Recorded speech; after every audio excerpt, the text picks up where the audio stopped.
সুধীমণ্ডলী, আপনাদের সবাইকে digital world 2020 উপলক্ষে আমরা যে বিভিন্ন সেমিনারের আয়োজন করেছি তার আজকের সেমিনার হচ্ছে আমাদের international tender participation of local companies and value addition. এই বিষয়ে যে সেমিনার আমরা অর্গানাইজ করেছি সেটাতে আপনাদের সবাইকে আবারও স্বাগতম জানাচ্ছি।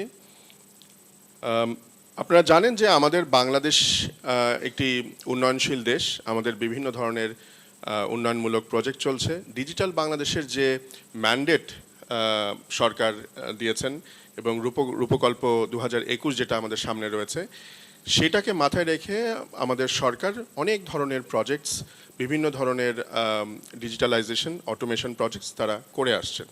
এর মধ্যে অনেকগুলো প্রজেক্টই কিন্তু বিদেশি অর্থায়নে হচ্ছে। ওয়ার্ল্ড ব্যাংক, এডিবি এবং অন্যান্য যে দাতা সংস্থা আছে তাদের অর্থায়নে এই প্রকল্পগুলো নেওয়া হচ্ছে। কিন্তু আমরা দেখেছি যে আমাদের দেশে আমাদের যে নিজস্ব আইসিটি ইন্ডাস্ট্রি রয়েছে, নিজের স্থানীয় যে কোম্পানিগুলো রয়েছে, তাদেরও কিন্তু অনেক সক্ষমতা আছে, যেই সক্ষমতা ব্যবহার করে এই ধরনের বড় বড় প্রজেক্টগুলো তারা নিজেরা খুব ভালোভাবেই সম্পন্ন করতে পারে, ইমপ্লিমেন্ট করতে পারে এবং কমিশন করতে পারে। সো তারপরেও আমরা অনেক সময় দেখি অনেকটা চুক্তির কারণে হোক বা যে কোনো কারণেই হোক না কেন, আমরা দেখি যে অনেকগুলো প্রজেক্টে ইন্টারন্যাশনাল টেন্ডার করা হয় এবং সেখানে ইন্টারন্যাশনাল কোম্পানিগুলোকে, বিদেশি কোম্পানিগুলোকে কাজ দেওয়া হয়। সো এর যে অনেকগুলো কাজ আছে যে কাজগুলো হয়তো আমাদের এক্সপিরিয়েন্স নাই, আমাদের সেই অভিজ্ঞতার অভাব রয়েছে, দক্ষতার অভাব রয়েছে। সেখানে সেই কাজগুলো যখন বিদেশিদের দিয়ে করা হয় সেটা আমরা খুব ভালোভাবে ওয়েলকাম করি ইন্ডাস্ট্রি থেকে। তার কারণ হচ্ছে যে এর ফলে কিন্তু আমাদের একটা নলেজ ট্রান্সফার হচ্ছে, একটা টেকনোলজি ট্রান্সফার হচ্ছে। কিন্তু আরও ভালো হয় যদি এই প্রজেক্টগুলোর সাথে, বিদেশি কোম্পানিগুলোর সাথে যদি দেশীয় কোম্পানিগুলো একসাথে কাজটা করতে পারে, কিছুটা হলেও যদি ভ্যালু অ্যাডিশন করতে পারে, তাহলে এই টেকনোলজি এবং নলেজ ট্রান্সফারটা আরও ত্বরান্বিত হবে। এ বিষয়ে আমরা আজকে বিস্তারিত আলোচনা করব আমাদের এই সেমিনারে। এবং এই সেমিনারে আলোচনা করার জন্য আমাদের সাথে কিছুক্ষণ পরে যুক্ত হবেন আমাদের আজকের প্রধান অতিথি, মাননীয় পরিকল্পনা মন্ত্রী জনাব এম এ মান্নান এমপি। আমাদের সাথে অলরেডি জুমের মাধ্যমে যুক্ত হবেন একটু পরে আমাদের IMEDর সচিব মহোদয় প্রদীপ রঞ্জন চক্রবর্তী। এছাড়া আমাদের সাথে আছেন Mohammad Sohelur Rahman Chowdhury, director general CPTU। আছেন সঞ্জিদা সোভান, উনি অ্যাডিশনাল সেক্রেটারি ICT ডিভিশন। আমাদের সাথে যুক্ত হয়েছেন জনাব Tareq Barkatullah, director CA operation and security, এবং একই সাথে উনি আমাদের যে ডেটা সেন্টার রয়েছে, ন্যাশনাল ডেটা সেন্টার, সেটির পরিচালক। আমাদের সাথে আছেন বুয়েটের CSE departmental head professor doctor AKM Ashikur Rahman. আরও আছেন PwC বাংলাদেশের ম্যানেজিং পার্টনার জনাব মামুন রশিদ। এছাড়া পেট্রো বাংলার প্রজেক্ট ডিরেক্টর, GTCL এর প্রজেক্ট ডিরেক্টর জনাব ইঞ্জিনিয়ার মোহাম্মদ আইনুল কবির। আরও আছেন আমাদের BD রেনের chief executive officer Mohammad Taurid. আর আজকের সেমিনারের কিনোট প্রেজেন্টেশন দেবেন আমাদের বেসিসের সহসভাপতি জনাব মুশফিকুর রহমান। সো সুধীমণ্ডলী, আমরা প্রথমেই আমি জনাব মুশফিকুর রহমানকে অনুরোধ জানাচ্ছি কিনোট প্রেজেন্টেশনটি দেওয়ার পরে উনি আগে দেবেন এবং সেটার পরে আমরা সেই কিনোট প্রেজেন্টেশনের উপরে বেস করে আমরা আপনাদের কাছ থেকে আপনাদের মন্তব্য শুনবো, আপনাদের পরামর্শ শুনবো। সো আমি মুশফিকুর রহমানকে অনুরোধ জানাচ্ছি আপনার কিনোটটি প্রেজেন্ট করার জন্য। ধন্যবাদ আলমাস ভাই। আপনারা কি সবাই স্লাইড দেখতে পাচ্ছেন? ধন্যবাদ আলমাস ভাই। আজকে এই যে টপিকটা সিলেক্ট করা হলো ডিজিটাল ওয়ার্ল্ড 2020-এ, এটা কিন্তু আমাদের অনেক দিনের একটা আকাঙ্ক্ষা এবং চাহিদা ছিল এই জিনিসটা অ্যাটলিস্ট স্টেক হোল্ডারদের সাথে আপনাদের সাথে শেয়ার করার জন্য। খুব প্যাশনেটলি আমরা গত কয়েকদিন চেষ্টা করেছি এই প্রেজেন্টেশনটা তৈরি করার জন্য। আমার সাথে ভাইস প্রেসিডেন্ট শোয়েব সার্বক্ষণিকভাবে সহায়তা করেছেন, আমার বেসিসের কলিগরা আমাকে সহযোগিতা করেছেন। আর সময় নষ্ট না করে আমি শুরু করছি আমাদের প্রেজেন্টেশনটা। আশা করি আপনারা একটু কষ্ট করে ধৈর্য ধরে প্রেজেন্টেশনটা শুনবেন, কারণ আমরা আপনাদের ভ্যালুয়েবল ইনপুটস এবং ওয়ে ফরওয়ার্ডের জন্য অপেক্ষা করছি। Topic of this today's seminar is international tender, participation of local companies and value addition.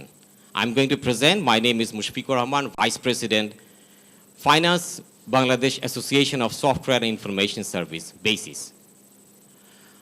প্রথমেই আমরা স্মরণ করছি আজকের মুজিব বর্ষ এবং বিজয়ের মাসে, স্মরণ করছি জাতির পিতা বঙ্গবন্ধু শেখ মুজিবুর রহমানকে, স্মরণ করছি স্বাধীনতা যুদ্ধের 30 লাখ শহীদদের। অসংখ্য ধন্যবাদ এবং কৃতজ্ঞতা জানাচ্ছি আমাদের মাননীয় প্রধানমন্ত্রী শেখ হাসিনা এবং মাননীয় আমাদের আইসিটি উপদেষ্টা সজীব হাসান জয়কে, যাদের দিক নির্দেশনায় বাংলাদেশ ধীরে ধীরে ডিজিটাল বাংলাদেশের গোলের দিকে এগিয়ে যাচ্ছে।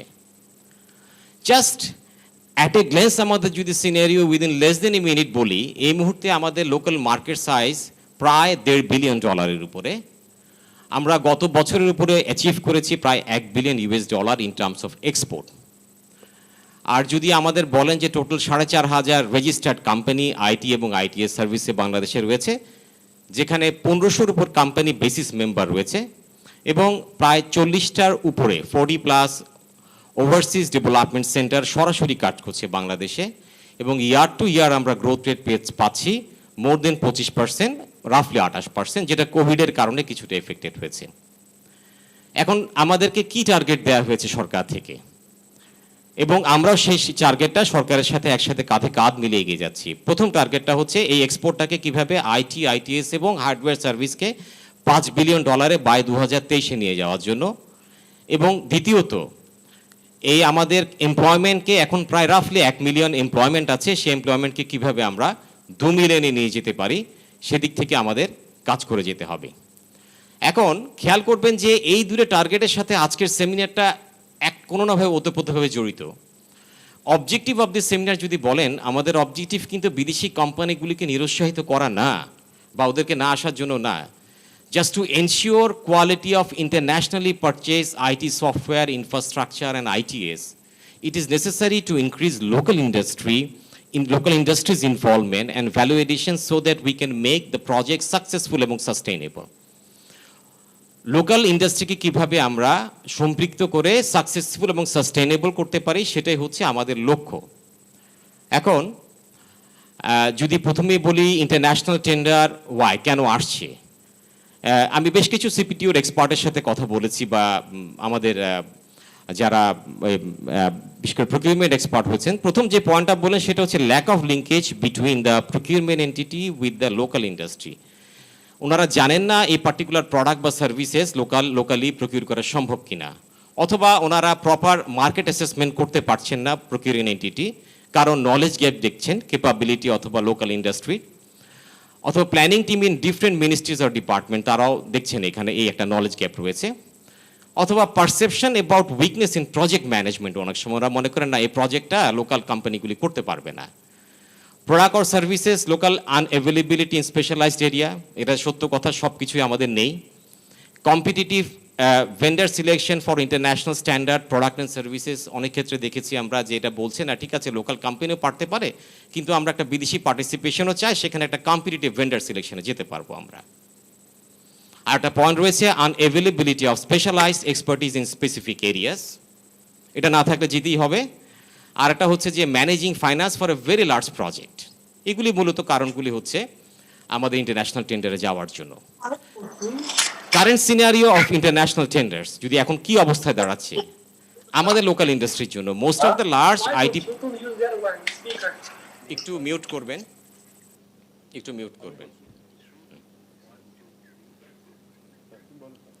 আপনি স্লাইডে যাবেন একটু।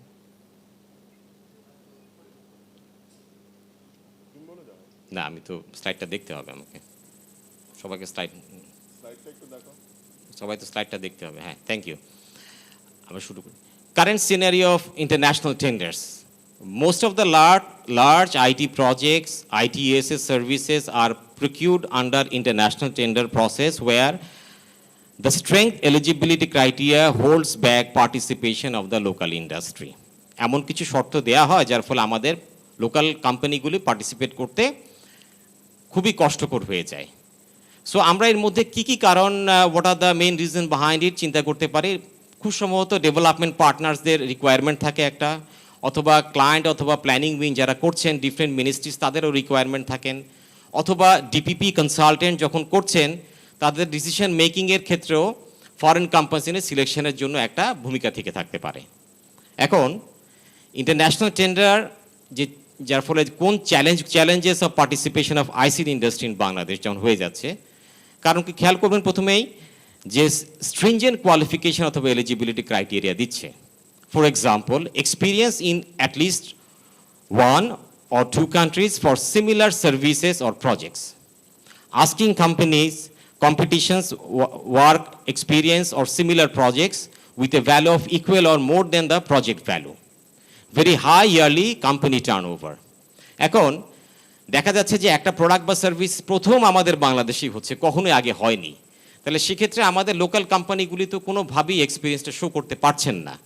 তাহলে প্রথমেই কিন্তু ওনারা বাদ পড়ে যাচ্ছেন এই এক্সপিরিয়েন্সের কারণে। এই জিনিসটা একটা বড় কারণ হিসাবে আমাদেরকে এখানে দেখানো হচ্ছে। দেন স্ট্রিনজেন্ট ফিনান্সিয়াল কমপ্লায়েন্স থাকে, এটা পেমেন্ট টার্মসও হতে পারে, পারফরমেন্স গ্যারান্টি হতে পারে। সেই জিনিসের কারণে আমাদের লোকাল কোম্পানিগুলি এখানে পার্টিসিপেটই করতে পারছে না। আবার absence of local mandatory participation in development, implementation and maintenance phase. কোনো ধরনের যেহেতু আমাদের এটা দেয়া নেই যে আমাদের এখানে কোনো একটা প্রোডাক্ট বা সার্ভিসেসে অবশ্যই একটা লোকাল কোম্পানি থাকতে হবে, তো ফরেন কোম্পানিগুলো আমাদের নিচ্ছে না। এখন is involving only foreign companies in IT and IT services helping Bangladesh. এটা যদি আমরা একটু লক্ষ্য করি, জাস্ট ব্রড স্পেকট্রামে, ম্যাক্রো পয়েন্টে ইজ অফ অপারেশনে কি হচ্ছে, বিজনেস কন্টিনিউটি হচ্ছে কিনা, আমাদের টেকনোলজি ট্রান্সফার হচ্ছে কিনা, রিটার্ন অন ইনভেস্টমেন্ট আসছে কিনা, এই 4টি পয়েন্ট বের করা খুব জরুরি হয়ে গেছে। নাও আমরা একদম কেস স্টাডিতে চলে যাই, কোনো ধরনের কারোর প্রতি সমালোচনা না, যার যেটা বাস্তব অভিজ্ঞতাতে ফিউ চ্যালেঞ্জিং প্রজেক্টস আমরা মনে করছি। জাস্ট কয়েকটা উদাহরণ দিচ্ছি। যেমন রেলওয়ে ইআরপি টাটা কনসাল্টিং করেছে, এটা এখনো পর্যন্ত লাইভে যেতে পারেনি। NBR VAT online and tax FPT Vietnam করেছে, যেটা এখনো পর্যন্ত লাইভ হয়নি। আমরা শুনেছি পাসপোর্ট প্রজেক্টের প্রথম এমআরপি যেটা হলো আইরিস মালয়েশিয়ায় করেছে, টেকনোলজি ট্রান্সফারের ক্ষেত্রে অনেক সমস্যা হয়েছে। ইজিসিপিতে একটা ইআরপি করেছে এফপিটি ভিয়েতনাম, সেখানে প্রায় 50% মতো মাত্র এখন ইমপ্লিমেন্টেশন হচ্ছে। আর digital land records management system যেটা ইন্ডিয়ান কোম্পানি আইএফএস করেছে, এটা এখনো শুরুই করতে পারেনি, অথবা প্রজেক্টের কোনো স্ট্যাটাস আমরা এখন জানতে পারিনি। এখন প্রত্যেকটা জায়গায় খেয়াল করবেন কেন all of these are very good companies, এবং প্রত্যেকে যারা কোর্স নিয়েছে দেখাচ্ছে ওরাকেল, এসিপি এই সমস্ত ভালো কোর্স নিচ্ছে। তার মানে অন্য জায়গায় না পারলে কেন এই জায়গাতে হচ্ছে না, এই জিনিসগুলো আমাদেরকে অবশ্যই ভাবিয়ে তুলছে, এবং আসলে এটা বিশ্লেষণ করা দরকার কেন এই জিনিসগুলি ঘটছে। আমরা যেটাকে নিজে মনে করছি implementation challenges involving only foreign vendors, আপনারা হয়তো দ্বিমত করতে পারেন, কিন্তু আমরা কি পয়েন্টসগুলি এখানে আমরা বের করার চেষ্টা করেছি। প্রথমত হয়েছে lack of proper business process mapping and reengineering, lack of IT user readiness, absence of proper equipped IT cell, project management, office and IT infrastructure, without having prior IT application using experience, suddenly jumping into the best of the breed cost solution, custom of the self solution, combining critical IT infrastructure and application in a single go. এখন খেয়াল করবেন গ্রামীণ ফোনের মতো একটা company যেখানে তারা IT Sevi IT use করেছে, প্রথম তাদের কিন্তু আপনাদের খেয়াল প্রথম তাদের কিন্তু different accounting, different financial system ছিল, সাপ্লাই চেইন ছিল, সিআরএম ছিল, সবই আলাদা ছিল।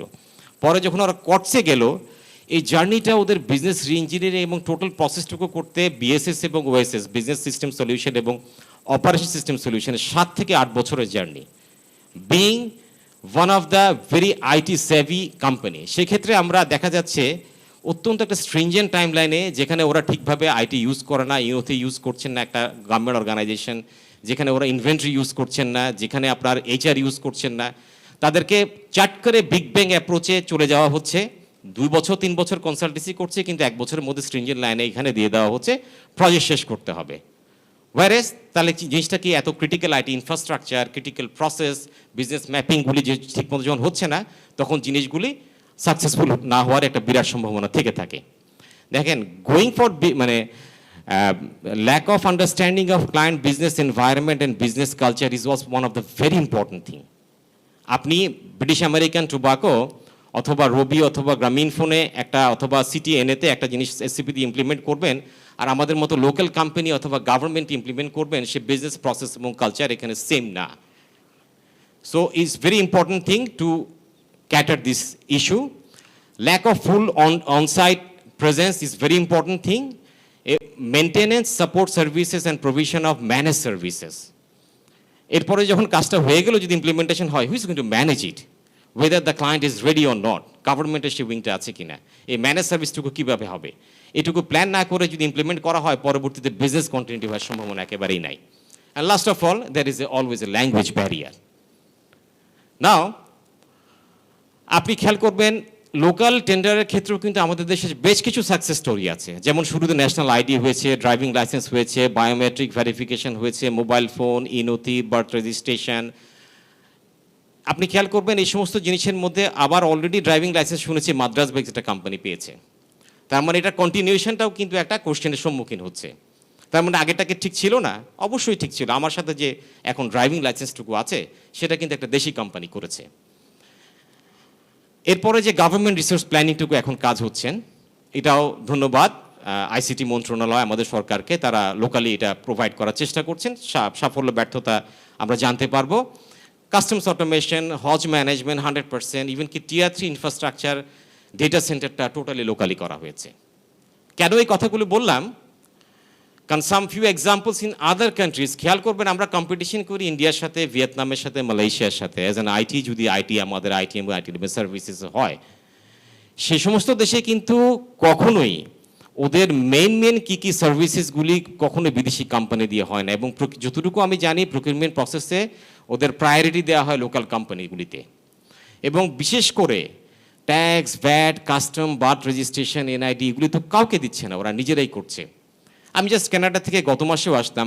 কানাডার অনেক প্রাইভেট কোম্পানিগুলি, বড় বড় কোম্পানিগুলো, আইবিএম কাজ করছে, আমেরিকান কোম্পানি, কিন্তু when it comes to the government, তাদের ফাইন্যান্সিয়াল সিস্টেম, তাদের এইচআর সিস্টেম, তাদের প্রসেসগুলি, it is through the local companies.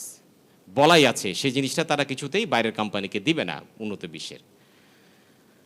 এই উদাহরণগুলি দিয়ে তারপর যখন দেখবেন যে আমাদের বর্তমান কর্মপন্থা যা কাজ করছে, এটা কি আমাদের আইসিটি নীতিমালার সাথে সামঞ্জস্যপূর্ণ?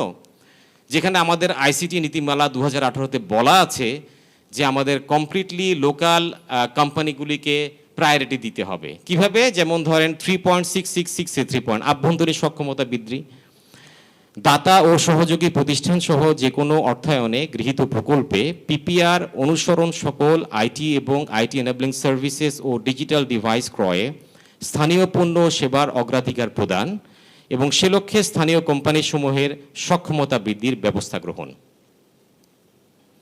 খেয়াল করবেন 6.5.1-এ যেখানে বলা আছে যে ব্যবসা বাণিজ্যে তথ্য প্রযুক্তি ব্যবহার ও উৎসাহীকরণের জন্য বিদেশি commercially available of the shelf software, যেটাকে আমরা কর্স বলি, তারপর কর্তৃত্ব প্রতিষ্ঠা যখন আসবে, স্থানীয় সফটওয়্যার শিল্পগুলিকে অনুপ্রাণিত করা হবে। এটা অর্থ বিভাগ, আর্থিক প্রতিষ্ঠান বিভাগ এবং জাতীয় রাজস্ব বোর্ড এটা যদি খেয়াল করেন, এটাকে বলা আছে ক্লিয়ারলি 2018-এর ঘটনাতে। তারপরে যে ডিজিটাল সরকারের গভর্নমেন্টে যেটা হচ্ছে, কিভাবে সরকারের সেবারে স্বচ্ছতা ও দায়বদ্ধতা নিশ্চিতকরণ, এখানে বলা হচ্ছে যে দ্রুত ও টেকসই ডিজিটাল কারিগরি সহায়তার জন্য আমাদেরকে ম্যানেজ সার্ভিসে সহসা যেতে হবে। এবং ম্যানেজ সার্ভিসের ক্ষেত্রেও কিন্তু লোকাল কোম্পানিগুলির কথা বলা হচ্ছে। এবং শেষের দিকে বলা হচ্ছে দক্ষতা ও উন্নয়ন কর্মসংস্থান সৃষ্টির জন্য দেশীয় বিশ্ব বাজারের চাহিদার সাথে সামঞ্জস্য রেখে প্রয়োজনীয় সংখ্যক আইসিটি পেশাজীবী তৈরির জন্য প্রাতিষ্ঠানিক সক্ষমতা উন্নয়ন। জাস্ট কয়েকটা উদাহরণ দিলাম আমাদের আইসিটির অ্যাক্টের উপর। কেন বললাম? কারণ কোলাবোরেশন করলে কি কি ফরেন কোম্পানির সাথে, আমরা তো ফরেন কোম্পানির সাথে কাজ করতে হয়, তার কাজ করতে আগ্রহী, বেনিফিটসটা কী কী হতে পারে। এক নম্বর হলো sustainability, attaining long-term efficiency, technology and process transformation through local industry, return on investment and cost effectiveness, saving hard-earned foreign exchange and currency, job creation for the local and IT professional, technology transfer, resource and skill development, change management, ease of customization, very important point, ease of support, এবং last of all creating opportunity for the export revenue. আজকে যে local ছেলেগুলিকে কট সফটওয়্যারে কাজ করে যাচ্ছে international স্ট্যান্ডার্ডে, ওরা যখন বাইরে যাচ্ছে সেখান থেকে অথবা যে কোম্পানিগুলি বাইরের প্রোডাক্ট বা সার্ভিসেসগুলিকেও ক্যাটার করতে পারবে, তখন আমাদের অটোমেটিক্যালি রেভিনিউ আনটা, বিদেশি রেভিনিউটা আনটা হবে। এই সব কিছু যে আমরা এই যে কর্ম পরিকল্পনাগুলি আপনাদেরকে বললাম, বেনিফিটসগুলি বললাম, এখন যেটা হচ্ছে যে আমরা রিকোয়েস্ট করছি আমাদের যারা স্টেক হোল্ডার রয়েছেন, যারা নীতি নির্ধারক রয়েছেন, তাদের সাথে আমরা কিভাবে জরুরি ভিত্তিতে সহসায় আমরা কাজ করব, পার্টিকুলারলি কিছু পয়েন্ট নিয়ে আমরা কাজ করতে আপনাদের সাথে রেখেছি। এদের মধ্যে একটা হচ্ছে যে খুব শর্ট টার্মে কিছু প্ল্যান করেছি। সেটা হচ্ছে যে পরিকল্পনা মন্ত্রণালয়ের বিভিন্ন উইং ও বিভাগের কর্মকর্তাদের সঙ্গে আইসিটি ডিভিশন ও বেসিসের একটি ওয়ার্কশপ করা যেতে পারে। তার লক্ষ্য কি? বিভিন্ন মন্ত্রণালয়ের পরিকল্পনা শাখার কর্মকর্তারা যখন প্রকল্পের ডিপিপি প্রণয়ন করছেন, তখন কিভাবে সফটওয়্যার ও আইসিটি সেবা ক্রয়ে কিভাবে দেশীয় মূল্য সংযোজন বৃদ্ধি নিশ্চিত করতে পারবেন। প্রতিটি ডিপিপি পরিকল্পনা মন্ত্রণালয়ের মূল্যায়ন সময় সফটওয়্যার ও আইটি সেবা ক্রয়ে কিভাবে সর্বোচ্চ হারে দেশীয় মূল্য সংযোজন বৃদ্ধি হয়েছে তা পর্যালোচনা করা। যদি একান্তভাবে বৈদেশিক ক্রয় প্রয়োজন হয়, তবে দেশীয় অংশগ্রহণ কিভাবে নিশ্চিত করা যাবে তা সিপিটিও এর ক্রয় অভিজ্ঞতার আলোকে করা যেতে পারে। এই ওয়ার্কশপটুকু আমরা যত দ্রুত সম্ভব আমরা যাতে করতে পারি সেই জন্য আমরা বিনীত অনুরোধ জানাবো। আর সর্বশেষে রয়েছে আমাদের বেশ কিছু রিকমেন্ডেশনস ফ্রম দ্য বেসিস। এটা আমরা প্রায় মাসখানেক আগে মাননীয় সচিব মহোদয় ইআরডিকে পেশ করেছিলাম।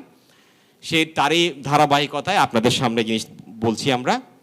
দাতা ও সহযোগী সংস্থার সাথে সম্পাদিত দ্বিপাক্ষিক অথবা প্রকল্পের চুক্তিতে অন্যান্য দেশের ন্যায় বাংলাদেশের ক্রয় নীতিমালায় স্থানীয় পণ্য সেবার অগ্রাধিকার, ন্যূনতম 60% স্থানীয় তথ্য প্রযুক্তিবিদদের বাধ্যতামূলক অন্তর্ভুক্তিকরণ, স্থানীয় সফটওয়্যার প্রতিষ্ঠানসমূহকে সহযোগী প্রতিষ্ঠান হিসেবে সংযুক্তকরণ, স্থানীয় প্রতিষ্ঠান হিসেবে শর্তসমূহ সহজ করা ইত্যাদি প্রদানের বিষয়ে সুনির্দিষ্ট শর্ত অন্তর্ভুক্ত করা প্রয়োজন।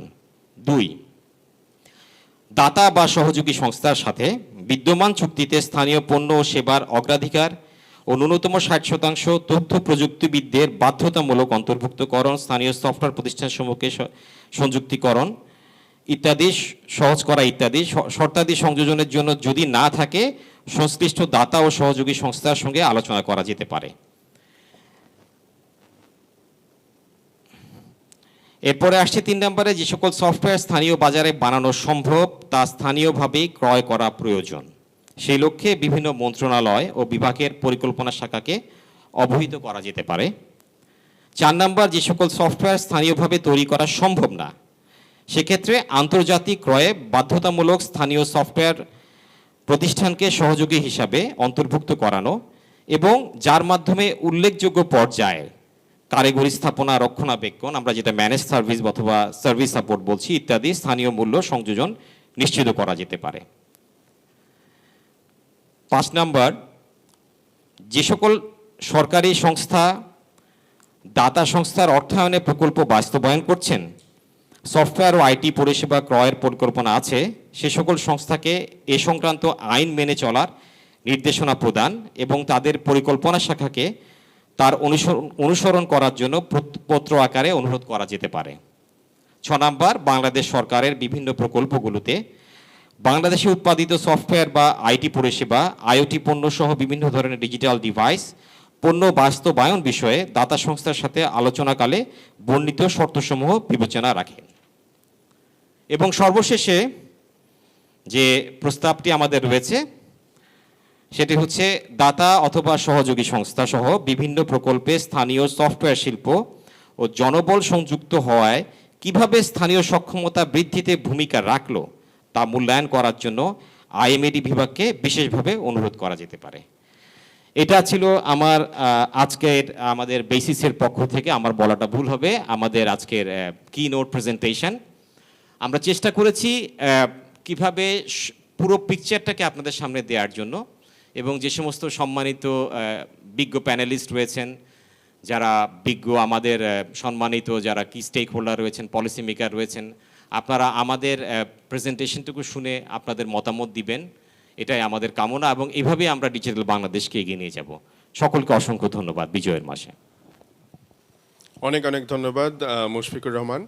আমরা একটা খুব কম্প্রিহেন্সিভ একটা প্রেজেন্টেশন দেখলাম, এবং আপনারা সবাই নিশ্চয়ই বুঝেছেন যে আমরা যে বলছি যে আমাদের প্রকল্পগুলোতে লোকাল ভ্যালু অ্যাডিশন কেন দরকার, সেটা এই প্রেজেন্টেশনের মাধ্যমে আরও বেশি করে স্পষ্ট হয়ে উঠেছে। প্রেজেন্টেশনে কয়েকটি কথার মধ্যে আমি একটা দুটো একটু হাইলাইট করতে চাই। এক নম্বর হচ্ছে যে হ্যাঁ, এমন অনেক সফটওয়্যার, অনেক প্রকল্প, অনেক প্রজেক্ট থাকতেই পারে যেখানে হয়তো আমাদের লোকাল কোম্পানিগুলোর আগে করার কোনো অভিজ্ঞতা নেই, কিন্তু তাদের কিন্তু অলরেডি আপনারা দেখেছেন এই প্রেজেন্টেশনে বেশ কিছু বড় বড় প্রজেক্ট করার অভিজ্ঞতা কিন্তু অলরেডি হয়েছে। ওই পার্টিকুলার নতুন যে প্রজেক্ট সেটা হয়তো না করলেও সিমিলার বড় এবং বড় ভলিউমের প্রজেক্ট ইমপ্লিমেন্টেশন করার সক্ষমতা তারা দেখিয়েছে।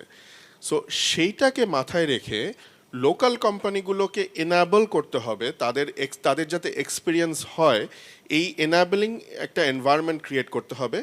এবং এই জিনিসটা কিন্তু একমাত্র সরকারি প্যাট্রোনাইজ করতে পারে। সরকারি পৃষ্ঠপোষকতা ছাড়া লোকাল ইন্ডাস্ট্রি কিন্তু কখনো গ্রো করে না, এটা আপনারা সবাই খুব ভালো করে জানেন। আমরা যে 60% ভ্যালু অ্যাডিশনের কথা বলেছি বিদেশি প্রকল্পে, বিদেশি যখন কোম্পানিরা এখানে কাজ করবে সেখানে একটা লোকাল ভ্যালু অ্যাডিশন থাকা দরকার 60%, সেটা কিন্তু ভেরি ভেরি ইম্পর্টেন্ট। প্রথমেই যেটা বলেছিলাম যে আমরা যদি টেকনোলজি ট্রান্সফার চাই, আমরা যদি নলেজ ট্রান্সফার চাই, তাহলে এটা এনশিওর করতে হবে। আমাদের চুক্তি করার সময় কিন্তু আমাদেরকে একটা বলে দিতে হবে যে আমাদের একটা টাইম ফ্রেম মাথায় রাখতে হবে, যে চুক্তিতে থাকতে হবে যে বিদেশি কোম্পানি এখানে কাজ করতে পারে, কিন্তু 5 বছরের শেষে অথবা কোনো একটা সার্টেন ডেডলাইনের শেষে তারা পুরো জিনিসটা নলেজ এবং টেকনোলজি তারা ট্রান্সফার করে দিয়ে যাবে লোকাল কোম্পানির কাছে বা লোকাল প্রফেশনালসদের কাছে। সো এভাবেই আসলে আমাদের লোকাল ইন্ডাস্ট্রি আস্তে আস্তে বড় হবে। আরেকটা খুব ইম্পর্টেন্ট কথা যেটা কিছুটা কাভার্ড হয়েছে, কিন্তু আমি এখানে খুব বেশি করে জোর দিতে চাই এবং আপনাদের কাছ থেকেও শুনবো একটু পরে, যে যখন কোনো বিদেশি কোম্পানি আমাদের সরকারি কোনো প্রজেক্ট করছে, সেটা এনবিআর এর কাজই হোক, ড্রাইভিং লাইসেন্সের কাজই হোক, আর কোনো ব্যাংকের কাজই হোক, তখন কিন্তু একটা ডেটা সিকিউরিটির রিস্ক রয়ে যায়। তথ্য আমার পাচার হয়ে যাচ্ছে কিনা, বা আমার সিস্টেমের মধ্যে কোনো ম্যালওয়্যার রেখে দেওয়া হচ্ছে কিনা বা স্পাইওয়্যার রেখে দেওয়া হচ্ছে কিনা, এটা কিন্তু আমি জানি না। সো এইখানে সরকারি যে কাজগুলো হয়, সরকারি যে প্রকল্প, সেখানে কিন্তু ডেটা সিকিউরিটি একটা বড় ইস্যু। এবং আমার জানা মতে, আপনারা মুশফিকের কাছেও শুনেছেন যে আমার জানা মতে যে অন্যান্য উন্নত দেশে কিন্তু অ্যাটলিস্ট সরকারি কাজগুলো তারা বিদেশি কোনো কোম্পানি বা বিদেশি কোনো প্রফেশনালকে দেয় না, just because of this security. আমাদের যারা বিজ্ঞ প্যানেলিস্ট আছেন, এর মধ্যে আমাদের সরকার থেকে অনেকে আছেন, এর মধ্যে অনেকে আছেন যারা ইউজার, যারা কাজ করছেন। আমি তার মধ্যে প্রথমেই চলে যেতে চাই জনাব ইঞ্জিনিয়ার মোহাম্মদ আইনুল কবির, উনি প্রজেক্ট ডাইরেক্টর জিটিসিএল পেট্রো বাংলার কাছে। আইনুল কবির ভাই, আপনারা মানে এর মধ্যে আপনারা বিদেশি কোম্পানিদের সাহায্যে একটি ইআরপি সিস্টেম আপনারা বাস্তবায়ন করেছেন, তো আমাদের সাথে যদি একটু শেয়ার করেন যে সেই ইআরপি সিস্টেমের বর্তমান কি অবস্থা রয়েছে, কতটা সফল হয়েছে, এবং যেহেতু দেশীয় কোনো কোম্পানি এর সাথে কাজ করেনি, এই প্রকল্পে কাজ করেনি, এর জন্য আপনাদের কোনো রকম সুবিধা বা অসুবিধা হয়েছে কিনা, এই অভিজ্ঞতাটা আপনার কাছ থেকে একটু শুনতে চাচ্ছি।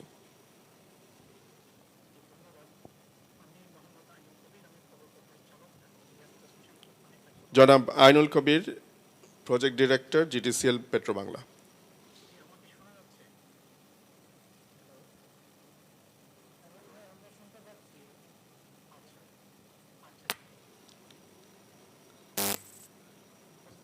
হিসেবে আছি। ইতিপূর্বে যে প্রজেক্টটা আমি ইমপ্লিমেন্ট করেছি সেটা ওয়ার্ল্ড ব্যাংক ফাইন্যান্স প্রজেক্ট ছিল। বর্তমানে আমি যে গভর্নমেন্ট যে এলএনজি ইম্পোর্ট করছে সেই এলএনজি ইম্পোর্ট ট্রান্সমিশনের প্রজেক্ট ডাইরেক্টর হিসেবে আছি। এটা এশিয়ান ডেভেলপমেন্ট ব্যাংক এবং এশিয়ান ইনফ্রাস্ট্রাকচার ব্যাংক জয়েন্ট ফাইন্যান্সে এটা ইমপ্লিমেন্ট হচ্ছে। আমরা যেহেতু আপনি হ্যালো জি, আমরা শুনতে পাচ্ছি আপনাকে। জি, যেহেতু আপনি ইআরপি সম্পর্কে জানতে চাচ্ছেন, ইয়েস, অটোমেশনটা প্রতিটা কোম্পানির প্রতিটা সেক্টর একটা গোল, যে এটা অটোমেশন ছাড়া আমরা কাজ করা সম্ভব না। বর্তমান গভর্নমেন্ট বিশেষ করে প্রজেক্ট ডাইরেক্টরদের জন্য আর প্রজেক্টগুলোকে স্মুথলি হ্যান্ডেল এটা ম্যানেজ করার জন্য আমাদের আইএমইডি, ইআরডি, তারা পিএমএস সফটওয়্যার, তারপরে গভর্নমেন্ট লেভেলের আইভাস সফটওয়্যার, আমরা ইজিপি, ইনথি সবই আছে। এবং সাথে আমাদের কোম্পানিতে আমরা এনার্জি সেক্টরে ফার্স্ট আমরা ইআরপি ইমপ্লিমেন্ট করেছি। বিশেষ করে জ্বালানি সেক্টরে আমরা ফার্স্ট ইআরপিটা ইমপ্লিমেন্ট করেছি, এটা এটা বিশ্ব ব্যাংকের আর্থিক সহযোগিতায়। তো এই আমাদের বর্তমান অবস্থা হলো ইআরপি বা যে কোনো ধরনের সফটওয়্যার এগুলাকে ইমপ্লিমেন্ট সাকসেস ডিপেন্ড করে এটা আমাদের ম্যানেজমেন্টের উপর, যে ম্যানেজমেন্ট কিভাবে এটাকে ওনারশিপ নিচ্ছে। এটা একটা বিজনেস ট্রান্সফরমেশন হচ্ছে, চেঞ্জ হয়ে যাচ্ছে একটা বিজনেস। আমার এন্ড ইউজাররা কিভাবে অ্যাকসেপ্ট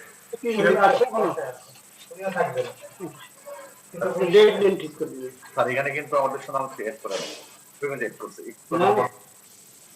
আমাদের মাননীয় মন্ত্রী মহোদয় আজকের আমাদের প্রধান অতিথি জনাব M A Mannan MP join করেছেন। স্যার, আপনাকে অনেক অনেক ধন্যবাদ আমাদের সাথে যুক্ত হওয়ার জন্য। আমরা কিছুক্ষণ আগে একটি কিনোট প্রেজেন্টেশন দেখেছি আমাদের বেসিসের সহসভাপতি জনাব মুশফিকুর রহমানের কাছ থেকে। সেই প্রেজেন্টেশনের উপরে, সেই কিনোট প্রেজেন্টেশনের উপরে এখন আমরা আমাদের বিজ্ঞ প্যানেলিস্টদের কাছ থেকে তাদের পরামর্শ এবং তাদের মন্তব্য শুনছি। আপনার কাছে আমরা কিছুক্ষণ পরে আপনার মূল্যবান বক্তব্য আমরা শুনবো। আইনুল ভাই, আপনি কন্টিনিউ করেন।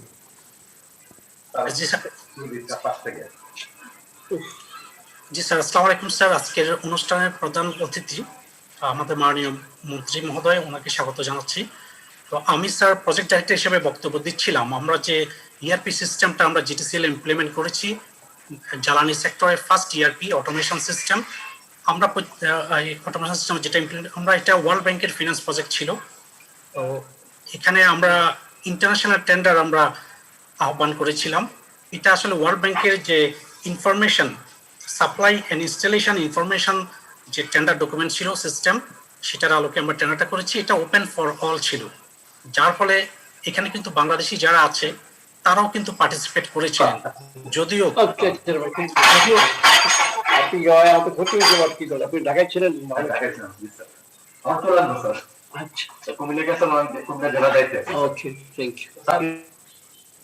আচ্ছা, তো এটা এটা এটা ওপেন ফর অল ছিল, যার ফলে এখানে ওরাকেল, এসএপি, তারা অনেকগুলো কোম্পানি প্লাস বাংলাদেশি কিছু কোম্পানিও দেখলাম জয়েন্ট ভেঞ্চারে পার্টিসিপেট করেছিল। বাট আমাদের যে একটা ক্রাইটেরিয়া ছিল যে turn over plus contract value, এতে বাংলাদেশি যারা জয়েন্ট ভেঞ্চার ছিলেন তারা আসলে টার্ন ওভারটা মিট আপ করতে পারে নাই, যার ফলে তারা সাকসেস হতে পারে নাই। এটা একটা আসলে থ্রেশহোল্ড থাকে প্রত্যেকটা, আমাদের সিপিটিওর গুলো টেন্ডার ডকুমেন্টেও আছে, এডিবি, ওয়ার্ল্ড ব্যাংক প্রত্যেকেরই আছে, যেটা আমাদের টোটাল যে প্রজেক্ট যে এস্টিমেট তার 60 থেকে 80% এটা ক্রাইটেরিয়া মিট আপ করতে হবে। এটা টার্ন ওভার তারা মিট আপ করতে পারে নাই দেখি লোকালরা আসতে পারে নাই, number one. Plus previous experience, এই দুইটার কারণে বাংলাদেশিরা আসতে পারে নাই। তবে স্যার আমরা এটা ভিয়েতনামি কোম্পানির সাথে ভিয়েতনামি কোম্পানিকে এনগেজ করে অ্যাপিটি, যেটা এনবিআর এ কাজ করেছে প্লাস ইজিসিবিতে কাজ করেছে, তাদেরকে নিয়ে আমরা এই সফটওয়্যারটা আমরা ইমপ্লিমেন্ট করেছি। এটা ইমপ্লিমেন্টেশনের মেইন সাকসেস হলো আমাদের ম্যানেজমেন্ট ওনারশিপ প্লাস আমাদের এন্ড ইউজার যারা ছিল তাদের সাথে তাদের অ্যাকসেপ্টেবিলিটির জন্য আমরা এটাকে সাকসেস করতে পেরেছি।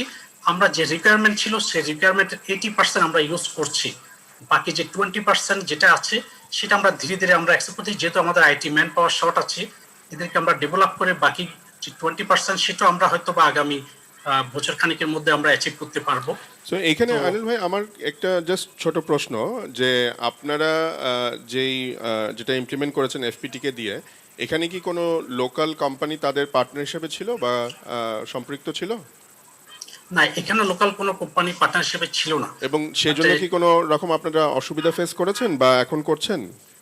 যে আসলে লোকাল কোম্পানিটা এখানে থাকা প্রয়োজন ছিল, বাট আমরা পারিনি, যেহেতু এখানে কিছু ওয়ার্ল্ড ব্যাংকের যে কোয়ালিফিকেশন ক্রাইটেরিয়া কিছু রেস্ট্রিকশন ছিল। এখন যেটা প্রবলেম, একটা কোম্পানিতে সফটওয়্যার বা ইআরপি ইমপ্লিমেন্ট করতে হলে সেটা বিজনেস রিকোয়ারমেন্ট ফাংশনালিটা খুব ভালো করে বুঝতে হবে।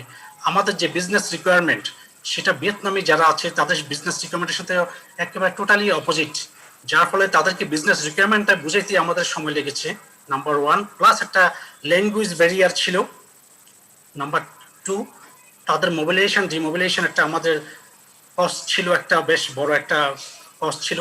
আর বিদেশি কন্ট্রাক্টর যখন আমরা নিয়োগ করি, আমাদের কনসালটেন্ট রাখতে হয়, তাদের যে কন্ট্রাক্ট ম্যানেজমেন্ট বা তাদের যে ডকুমেন্ট, তাদের যে স্ট্রাকচারগুলো করার জন্য, যার ফলে দেখা যাচ্ছে যে একটা ফরেন কন্ট্রাক্টর দিয়ে যে সফটওয়্যারগুলো ডেভেলপ করতে হলে এটা অ্যাসোসিয়েট কস্ট অনেক কিছু আছে, লিগাল কস্ট কিছু আসে, কনসালটেন্ট কস্টগুলো চলে আসে। তারপরে তাদের যে ল্যাঙ্গুয়েজ ব্যারিয়ার, ওটার জন্য আমাদের কিছু ল্যাঙ্গুয়েজ যারা বুঝে সেরকম কিছু এক্সপার্ট আমাদেরকে নিয়োগ দিতে হয়েছে। তো এখানে আমাদের প্রবলেম এটা। তারপরে পোস্ট ইমপ্লিমেন্টেশনও আমরা যে প্রবলেমটা ফেস করছি, যদিও আমরা সাকসেসফুলি আমরা ব্যবহার করছি, আমরা আমাদের যে ফিকো মডিউলের মাধ্যমে আমাদের ইয়ারলি যে আমাদের ব্যালেন্স শিট সেটা আমরা জেনারেট করছি, আমাদের সমস্ত প্রকিউরমেন্টগুলো থ্রু ইয়ারপির মাধ্যমে হচ্ছে, অ্যাটেন্ডেন্স ম্যানেজমেন্ট, বাজেট ছাড় প্রকিউরমেন্ট, এবং আমাদের প্ল্যান মেইনটেনেন্স। আমরা 6টা মডিউল আমরা এখানে ইমপ্লিমেন্ট করেছি, HRM, ফিকো, plan maintenance, project monitoring, বিআই ড্যাশবোর্ড। তো আমরা এগুলো সাকসেসের পিছনে আমি যতটুকু বলি যে আমাদের এখানে যে লোকাল যে কনসালটেন্টগুলো ছিল, বাংলাদেশি কনসালটেন্ট আমরা নিয়োগ দিয়েছিলাম, ভেরি তারা ট্যালেন্ট এবং তারা সফটওয়্যার সম্পর্কে বেশ ভালোই জানে, তাদের সহায়তা কিন্তু আমরা এখানে ইমপ্লিমেন্ট করতে পেরেছি। বর্তমানে যেটা প্রবলেম সেটা হলো গিয়ে, যে কোনো সফটওয়্যার ব্যবহার করতে গেলে আপনার চেঞ্জ আসবে, সফটওয়্যার চেঞ্জ আসবেই, আমার আমার আমার রিকোয়ারমেন্টের চেঞ্জ আসবে। সে প্রতিটা চেঞ্জের জন্য ওদেরকে যখন কল করা হয় তখন অবশ্যই একটা কিছু ভ্যালু অ্যাড আছে, উইদাউট কস্ট ছাড়া তারা চেঞ্জটা করে না। এটা একটা প্রবলেম। আর একটা প্রবলেম, ডিউ টু দিস করোনার জন্য আমরা তাদেরকে ফিজিক্যালি পাচ্ছি না আমাদের বাকি যে কাজগুলো আছে এগুলো কমপ্লিট করার জন্য। তো এগুলো হয়তো বা যদি লোকালরা থাকতো, আমাদের যে ল্যাঙ্গুয়েজ প্রবলেমটা ছিল সেটা তারা বুঝতে পারতো, প্লাস বিজনেস প্রসেসটা আমরা বুঝতে পারতো, প্লাস আমাদের জন্য তাদের ইন্টারাকশন, প্লাস এন্ড ইউজার যারা আলটিমেট ইউজার, যারা আমাদের সিস্টেম, যারা মাস্টার ডাটা কন্ট্রোল করে, যারা ডাটা এন্ট্রি করে, তাদের সাথে ইন্টারাকশনটা খুব সহজ হতো। জি, তো আমি আপনার তারপরে- কথা বুঝতে পেরেছি। সো আপনি যেটা বলছেন যে একটা খুব বড় মানে ইম্পর্টেন্ট কথা, যে একটা তো কমিউনিকেশন গ্যাপ আছে, ল্যাঙ্গুয়েজ ব্যারিয়ার আছে, সেটা তো রয়েছে। এছাড়া আরেকটা বড় সমস্যার কথা আপনি যেটা বললেন, যে মানে ডে টু ডে মেনটেনেন্স বা যখন কোনো ছোটোখাটো আপগ্রেডেশন লাগবে, সেক্ষেত্রে আপনাকে সেই বিদেশি কোম্পানির সাথে যোগাযোগ করতে হচ্ছে, এবং তারা এখন করোনার কারণে বা অন্য যে কোনো কারণে তাদের আসা যাওয়া মুশকিল হয়ে যাচ্ছে এবং এক্সপেন্সিভ হয়ে যাচ্ছে, সেটাও আপনি বললেন। অথচ এটা যদি লোকাল কোনো কোম্পানি, এবং সময় সাপেক্ষ হয়ে যাচ্ছে, সো সেটা যদি লোকাল কোনো কোম্পানি হয়তো আপনার এই প্রজেক্টের সাথে জড়িত থাকতো, তারা কিন্তু লোকালি এসে বা এখান থেকেই আপনাকে সেই সাপোর্টটা দিতে পারতো, এবং সেক্ষেত্রে ডেফিনেটলি কস্টও অনেক কম হতো। আমরা আপনার কাছে পরে আরেকবার ফিরবো। আমি একটু এখন বিডিরেনের সিইও জনাব মোহাম্মদ তৌরিতের সাথে কথা বলতে চাচ্ছি। একই ধরনের প্রশ্ন, আপনারাও একটা বিশ্বমানের একটা এডুকেশন ফাইবার নেটওয়ার্ক তৈরি করেছেন, এবং সেই জন্য আপনাদেরকে প্রথমে আগে কংগ্রাচুলেশনস জানাই, অনেক অনেক অভিনন্দন। এটা অবশ্যই একটা খুবই প্রোডাক্টিভ একটা কাজ হবে for knowledge sharing among the universities and colleges. এবং এইখানে আপনারা আমরা জানতে পেরেছি যে এখানে প্রজেক্টের প্রথম ধাপ আপনারা বিদেশি কোম্পানির সাহায্যে করেছেন, এবং দ্বিতীয় ধাপ সম্পূর্ণভাবে আপনারা লোকাল কোম্পানিদেরকে দিয়ে করিয়েছেন।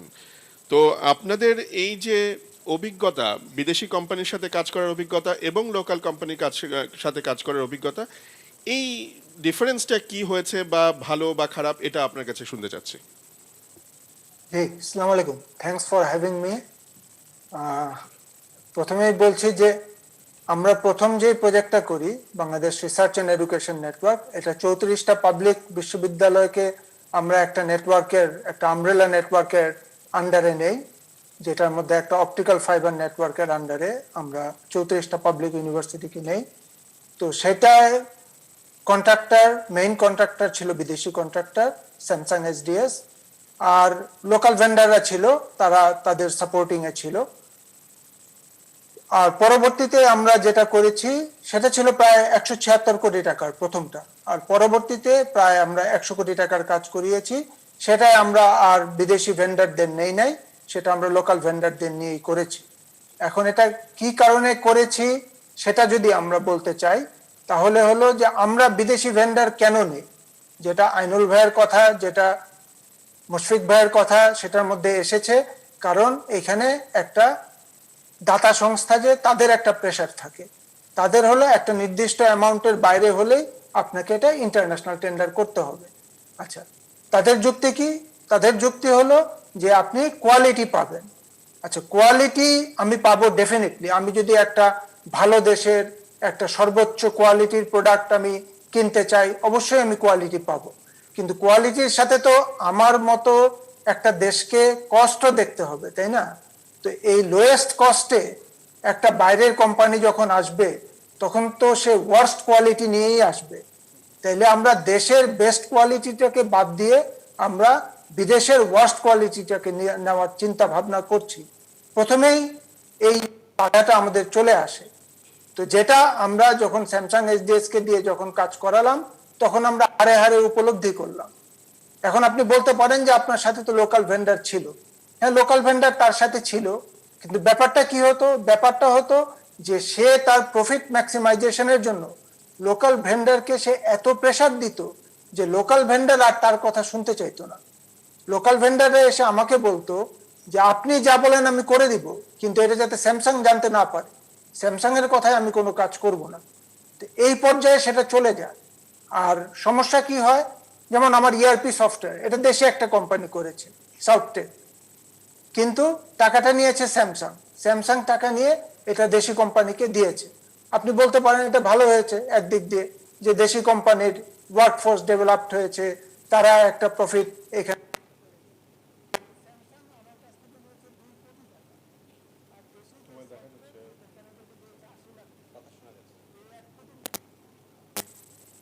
কোনো শ্রম নাই, শুধুমাত্র দালালি, এবং তার যেই রেপুটেশন, যে রেপুটেশন আমরাই তৈরি করে দিয়েছি, যে তুমি বিদেশ থেকে আসো, তুমি একটা বড় কোম্পানি, তুমি বিদেশ থেকে আসো, তুমি এই টাকাটা নিয়ে যাও। তো এই প্রবলেমগুলি হচ্ছে, যেমন কালচারাল প্রবলেম, যেটা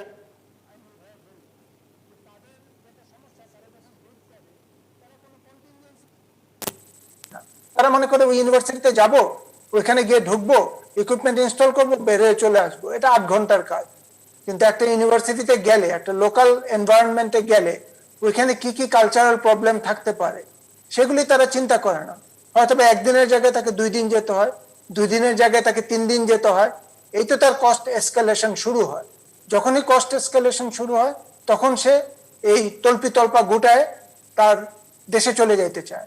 এবং এটা কি আসে? তার অ্যাটিটিউড। অ্যাটিটিউড কি? তার অ্যাটিটিউড হলো ওয়ান টাইম বিজনেস, আমি ভাই কোনো মতে দেশে চলে যেতে পারলেই হলো।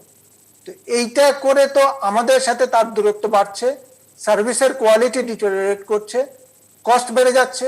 আরেকটা হলো যেটা, যে আমাদের এখানে বিভিন্ন ধরনের অস্থিরতা থাকে, সামাজিক অস্থিরতা থাকে, রাজনৈতিক অস্থিরতা থাকে। এখন যেটা আইনুল ভাই বললো, করোনার কারণে তারা আসছে না, আমাদের এটা খুব সম্ভব 2015, 14 বা 15 সালের ঘটনা। তো তখন কিছুটা রাজনৈতিক অস্থিরতা ছিল। আমার মালামাল এসে কাস্টমসে পড়ে আছে, সে বলে যে না, আমার এই মালামাল আনতে হলে র্যাবের প্রহরা, পুলিশের প্রহরা সব লাগবে। আমরা তাকে যতই বুঝাই যে যত আমি প্রহরা দিব তত এটার প্রতি আক্রমণ, এটার প্রতি আকর্ষণ বাড়বে, কাজে আমি প্রহরা ছাড়া আনি। সে বলে না, প্রহরা ছাড়া আনা যাবে না, হোটেল থেকে তার লোকজন বের হবে না। কারণ কি? না, বের হলে আমাদের সমস্যা আছে, কোম্পানির অনুমতি নাই, হেডকোয়ার্টারের অনুমতি নাই। এগুলি হলো কালচারাল প্রবলেম। তারপরে হলো কি, যে তারা সবসময় আমি সবসময় বলি আমার ভেন্ডারদের যে আপনারা কখনো না বললেন না। আমি যখন একটা বিপদে পড়ি তখন start with yes, then you can end up with no, কিন্তু স্টার্ট উইথ ইয়েস। এটা সুবিধা কি? সুবিধা হলো যে রাতে আমার ঘুমটা সুন্দর হবে, সকালে এসে আমি আবার পুরানো প্রবলেমে ফিরে যাই, অসুবিধা নাই। আমি আগে টেলিকমে ছিলাম, টেলিটকে চাকরি করতাম, ওখানে দুইটা কোম্পানি ছিল, একটা হুয়াওয়ে একটা সিমেন্স। আপনি অ্যাটিটিউডের তফাৎ দেখেন, যখন আমি সিমেন্সকে বলতাম যে ভাই কাজটা করেন, রাতের বেলা বলে ভাই গাড়ি নাই, গাড়ি পাঠাবেন, হ্যাঁ ঠিক আছে গাড়ি পাঠাচ্ছি। তখন বলে এই রাতে এটা কি কন্ট্রাক্ট আমাকে অ্যালাউ করে কিনা, আমি একটু হেডকোয়ার্টারের সাথে কথা বলি। এদিকে আমার সাবস্ক্রাইবাররা সাফার করছে, কেউ কল করতে পারছে না, ওখানে সে হলো হেডকোয়ার্টারের সাথে কথা বলবে। আর আমি যখন হুয়াওয়েকে বলতাম, সবসময় বলতে আছে ঠিক আছে আপনি চিন্তা করেন না, আপনি ঘুমান, we are going, we are taking care of it. এই যে অ্যাটিটিউডের তফাৎ, আমি আরামে রাত্রে ঘুমাতাম। এটা একটা বিরাট জিনিস, এটা হয়তোবা মানে যারা কাজ করায়, যারা এই ফিল্ডে আছে তারা এটা বুঝবে, কিন্তু যারা এই ফিল্ডে নাই তাদের জন্য এটা বোঝাটা মুশকিল। টেকনোলজি ট্রান্সফার, এটা অবশ্য আমরা ততটুকু ফেস করি নাই, এটা যদিও মুশফিক ভাইয়ের প্রেজেন্টেশনে এসেছে, আমরা ওরকম এটা ফেস করি নাই টেকনোলজি ট্রান্সফারের ইস্যুটা। ল্যাঙ্গুয়েজ ব্যারিয়ার, এটা প্রচন্ড রকম ছিল, কোরিয়ানরা এরা ইংলিশ বলতে পারে না। 2 নাম্বার হলো যে যেটা আগেও বলেছি কালচারাল প্রবলেম, তাদের এখানে এসে তারা নাইট এনজয় করতে চায়, এখানে আমরা নাইট এনজয়মেন্টের পরিবেশ আমরা দিতে পারি না। কাজেই তারা চায় যত তাড়াতাড়ি এই দেশ ছেড়ে অস্ট্রেলিয়া যাবে, নিউজিল্যান্ড যাবে, তাদের কালচারের দেশে তারা চলে যাবে। যে কারণে কি হয়, ফ্রিকুয়েন্ট শিফট অফ পার্সোনাল। তাদের একজন এক্সপার্ট হয়, আমার কালচারটা একটু বুঝতে শিখে, সে সাথে সাথে আবার চলে যায় হলো অস্ট্রেলিয়া।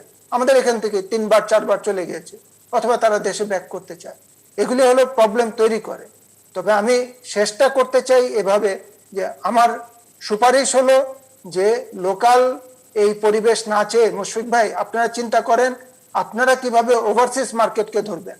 আমি ব্যক্তিগতভাবে বলি, আমি ছোটখাটো কনসালটেন্সি করি, আমার অর্গানাইজেশনের থ্রুতেই করি, কিন্তু বাইরে যখন আমরা কনসালটেন্সি করি তখন কিন্তু আমরা অনেক কম দামে কাজটা করতে পারি, এবং যদি একটা কোয়ালিটি আমরা দিতে পারি তারা কিন্তু এটাকে অনার করে। আমি গত বছরও করেছি, এই বছরও করেছি, এই বছরও করছি। কাজে সেটা আমি বাস্তব অবস্থার পরিপ্রেক্ষিতে এবং সেটা প্র্যাকটিস করেই আপনাদেরকে বলছি যে দেশে পরিবেশ না পেলে আপনারা নিজেরা বাইরে যান, নিজেরা বাইরে গিয়ে বাইরের মার্কেট ধরেন। এটা হলো 1 নাম্বার। আর 2 নম্বরে আলমাজ ভাইকে আমি একটু বলবো, আমি এর আগেও বলেছি, মুশফিক ভাইকেও বলেছি, যে আমাদের কোম্পানিগুলির একটু আমাদের ইন্টিগ্রিটি, অনেস্টি এবং ডেডিকেশন এটা একটু এনহান্স করতে হবে। আপনি বলতে পারেন যে হ্যাঁ আছে, এই কোম্পানি আছে, সেই কোম্পানি আছে, এই জিনিসটাই আমরা চাই যে আপনারা ক্যাটাগরি করেন।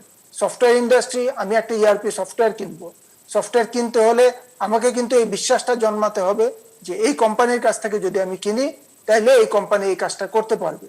আজকে যদি A category, B category, C category আপনারা যদি ক্যাটাগরাইজেশন করতে পারতেন তাহলে কিন্তু আমি আমার টেন্ডারেও বলতে পারতাম যে এ ক্যাটাগরির ফার্ম বাদে অন্য কেউ বিট করতে পারবে না।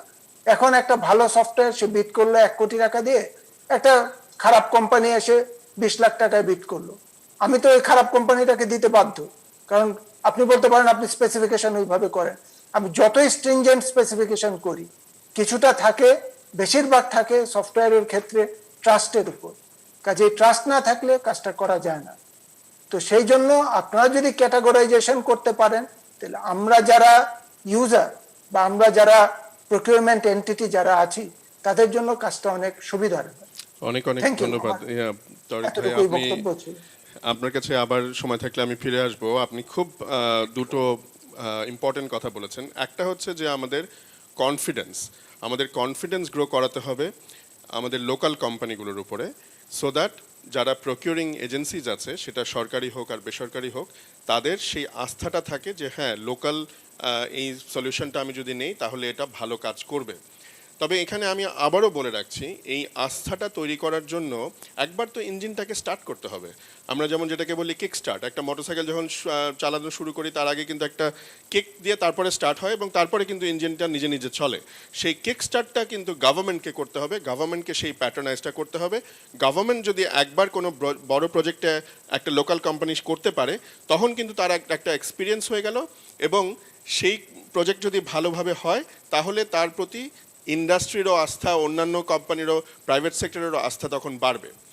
আরেকটি খুব ইম্পর্টেন্ট কথা বলেছেন, এ বিষয়ে আমি এ প্রসঙ্গে আমাদের জনাব মামুনুর রশিদ, ম্যানেজিং পার্টনার পিডাব্লিউসি বাংলাদেশ, তার কাছে একটু জানতে চাইবো যে তরিত ভাই ওনার কথায় বলছিলেন যে এই আস্থার কথাটাই বললাম, আরেকটা জিনিস উনি বলছিলেন যে দেখা যায় অনেক সময় যে লোকাল যে বেস্ট সফটওয়্যারটা সেটা বাদ দিয়ে আমাদের বিদেশি ওয়ার্স সফটওয়্যারটা বা সলিউশনটা আমাদেরকে ইউজ করতে হয়। সো আপনারা পিডাব্লিউসি একটি গ্লোবাল কোম্পানি, অনেক বড় company, one of the big four, আপনার নানা ধরনের কনসালটেন্সি করে থাকেন, ইভেন প্রজেক্ট ইমপ্লিমেন্টেশনও আপনারা করে থাকেন। মামুন ভাই, আপনাকে জিজ্ঞেস করতে চাচ্ছি যে এক নম্বর কথা, এই কনফিডেন্সটা আমরা কিভাবে আনতে পারি লোকাল কোম্পানিগুলোর উপরে, তাদের সক্ষমতার উপরে। আর 2 নম্বর হচ্ছে যে এই কথাটা যেটা উনি বললেন যে আমি এটা অনেক সময় বলে থাকি বিভিন্ন ফোরামে যে ঠিক আছে, আমার দরকার নেই এখন মার্সিডিজ চড়ার, আমি এখন টয়োটাই চড়ি বা প্রোটনই চড়ি বা মারুতি চড়ি, কিন্তু আগে আমি চড়ি, কোনো মতে আমি যাই, কাজ তো হবে, তারপরে আস্তে আস্তে অটোমেটিক্যালি আমার ক্যাপাসিটি যখন ডেভেলপমেন্ট হয়ে যাবে আমরা নিজেরাই তখন মার্সিডিজ চড়া শুরু করব। সো আমরা যদি এখন কোনোভাবে আমরা যদি একটা কাজ করা শুরু করি, তারপরে আমাদের অটোমেটিক্যালি ক্যাপাসিটি ডেভেলপমেন্ট হয়ে গেলে আমরা ভালো ভালো কাজ আরও করে দেখাতে পারবো। আপনার কাছ থেকে একটু শুনতে চাচ্ছি এ ব্যাপারে আপনার মতামত। ধন্যবাদ। প্রথমে আমি বেসিসকে ধন্যবাদ জানাই যে এরকম একটি অত্যন্ত থটফুল বিষয়কে আলোচনায় আনার জন্য। আর দ্বিতীয়, আমার অনেক অনেক কৃতজ্ঞতা মুশফিকুর রহমানের প্রতি, যে উনি খুব সুন্দর একটি প্রেজেন্টেশন দিয়েছেন এবং উনি যথার্থই বলেছেন এগুলো আমাদের মনের কথা। আমি যেহেতু পিডাব্লিউসি তে কাজ করছি প্রায় 6 বছরের মতো, এবং আমরা বাংলাদেশে পিডাব্লিউসি হিসাবে একটা বৃহৎ প্রেজেন্সও রয়েছে, আমাদের বিগ ফোর এর মধ্যে সম্ভবত টেকনোলজিতে আমাদের কাজটির সবচেয়ে এগিয়ে রয়েছে। পিডাব্লিউসি যদিও 172 বছরের পুরনো একটি কোম্পানি, 158টি দেশে কাজ করে আসছে, কিন্তু আমরা কিন্তু প্রায় প্রতিটি দেশেই লোকালি ইনকর্পোরেটেড। সুতরাং আজকে আমি সকল সম্মানিত আলোচকদের 3টি বিষয়ে একটু নজর কাটতে চাই before directly going to answering the questions posed or raised by esteemed president of BASIS, Mr. Almas. So একটি বিষয় হচ্ছে, কিন্তু আমি বর্তমানেও একটি কোর্স করছি 3 মাস ব্যাপী কলাম্বিয়া বিজনেস স্কুলে, ইউনাইটেড স্টেটস অফ আমেরিকা, সেখানে ডিজিটাল বিজনেস স্ট্র্যাটেজির উপরে। সেখানে আমাদের প্রফেসর 2টি কথা বলেছেন যে আগের দিনে সবচেয়ে উচ্চারিত 2টি শব্দ ছিল পৃথিবীতে, ওকে আর কোক। বাচ্চারও কিভাবে জানি কোক জেনে ফেলতো। আর আমরা প্রয়োজনে অপ্রয়োজনে যে শব্দটি বহুল উচ্চারিত হয় সেটি হচ্ছে পৃথিবীর, সারা পৃথিবীতে ওকে। আর আজকের দিনে 2টি বহুল উচ্চারিত এবং বহুল অ্যাকসেপ্টেড শব্দ হচ্ছে, একটি হচ্ছে গ্লোবালাইজেশন, আরেকটি হচ্ছে technology intervention or solution building. তো এই যে ট্রান্সফরমেশনটার আলোকে আমি সম্মানিত বক্তাদের মনোযোগ আকর্ষণ করে বলছি, বাংলাদেশ কিন্তু যেটি দ্রুতভাবে ধাবমান সেটি হচ্ছে globalization of Bangladesh businesses, globalization of Bangladesh institutions, as well as global alignment of Bangladesh economy. সেই আলোকে আমরা যদি লোকাল বিদেশি এগুলোর মধ্যে প্রচুর পার্থক্য করি, বাংলাদেশ একটা WTOর সিগনেটরি হিসেবে অত্যন্ত সম্মানিত একটি দেশ। সেই ক্ষেত্রে আমরা আস্থার জায়গাটুকু নষ্ট করব বই গড়ে তুলতে পারবো না। সুতরাং বিদেশি হোক দেশি হোক ভালো কোম্পানি আসতে হবে, সেটা আমি সম্পূর্ণ একমত জনাব মুশফিকুর রহমানের সাথে, যে কারা এটা সক্ষম সেই কোম্পানি আসতে হবে। সেই কারণে আপনারা জানেন পিডাব্লিউসি 172 বছরের পুরনো 158টি দেশে কার্যরত ফিজিক্যালি কোম্পানি হলো, সকল দেশি পিডাব্লিউসি কিন্তু একটি লোকালি ইনকর্পোরেটেড কোম্পানি। আমরা একটা পার্ট অফ নেটওয়ার্ক। 4টি প্রজেক্টের কথা বলেছেন জনাব Mushfiqur Rahman, railway, NBR, land documentation এবং পাসপোর্ট। আমি গভীরভাবে সেই কোম্পানি যারা কাজ করছে তাদের প্রতি সম্মান রেখে বলছি, তারা হয়তো বিদেশি কোম্পানি, তারা আন্তর্জাতিক কোম্পানি কিনা আমার কিন্তু অবজারভেশন ভিন্ন। তো আমি মুশফিকুর রহমান সাহেবকে বলবো এবং মাননীয় প্রেসিডেন্ট বেসিসকেও বলবো যে there is a silver line difference between বিদেশি company and international company. Global কোম্পানিগুলো যেখানে রিস্ক এবং কমপ্লায়েন্স প্রসেসের মাধ্যমে যায়, I would very politely contradict with my predecessor speakers যে আপনি কি টয়োটা কিনবেন না মারুতি কিনবেন, this is of course your own kind of thing, কিন্তু এটা আপনার ডিসিশন। বেশিরভাগ প্রজেক্ট কিন্তু কিউসিবিএস পদ্ধতিতে হয়, যেগুলা ডোনার ফান্ডেড প্রজেক্ট। সেই ক্ষেত্রে টেকনিক্যাল কোয়ালিটির উপরে, স্কোরের উপরে সবচেয়ে বেশি জোর দেওয়া হয়, কমার্শিয়ালের উপরে কম জোর দেওয়া হয়। এবার আসি লোকাল কোম্পানিগুলোর সাথে কোলাবোরেশন। আমরা পিডব্লিউসির কথা বলতে পারি। পিডব্লিউসিতে আমরা প্রায় 30টির মতো লোকাল কোম্পানির সাথে কাজ করছি, যেগুলো আপনারা তাদের বেশিরভাগই অবশ্যই বেসিসের সদস্য। আরেকটি কথা বলি, আমরা কিন্তু যেটি জনাব মুশফিকুর রহমান খুব সুন্দরভাবে বলেছেন, আমি কৃতজ্ঞতা জানাই, যে local resource development and mobilization. আমাদের যে 20-25 জন 30 জন সহকর্মী রয়েছেন, তাদের বেশিরভাগই কিন্তু বাংলাদেশের পাবলিক ইউনিভার্সিটি এবং প্রাইভেট ইউনিভার্সিটি গুলোর থেকে এসেছেন এবং তাদের ব্যাকগ্রাউন্ড হচ্ছে জিপিআইটি, আমরা, সেবা টেকনোলজিস, আইবিসিএস, প্রাইম্যাক্স, লিডস, এই ধরনের কোম্পানিগুলো। সুতরাং আমরা কিন্তু talent development, local talent harnessing এর উপরে প্রচন্ড জোর দিয়ে আসছি। আর যে জিনিসটি হচ্ছে যে আমরা, আপনারা বলেছেন যে আমরা কি যে কোনো কিছু দিয়ে দিচ্ছি কিনা লোকজনের কাছে, আমরা কোনো সফটওয়্যারও ডেভেলপ করি না কিংবা বিক্রয় করি না, আমরা তেমনটি কোনো হার্ডওয়্যারও বিক্রি করি না।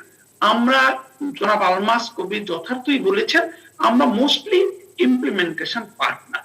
সেই ক্ষেত্রে আমরা যেমন রিস্ক এন্ড কমপ্লায়েন্স এবং প্রসেস এবং রেপুটেশনাল রিস্ক নিয়ে সর্বোচ্চ করে থাকি, দাম দিয়ে থাকি, সেই সাথে আমরা স্থানীয় শিল্পকে উৎসাহিত করানো আমাদের ভ্যালু চেইনের ওর ভ্যালুজের একটি অংশ।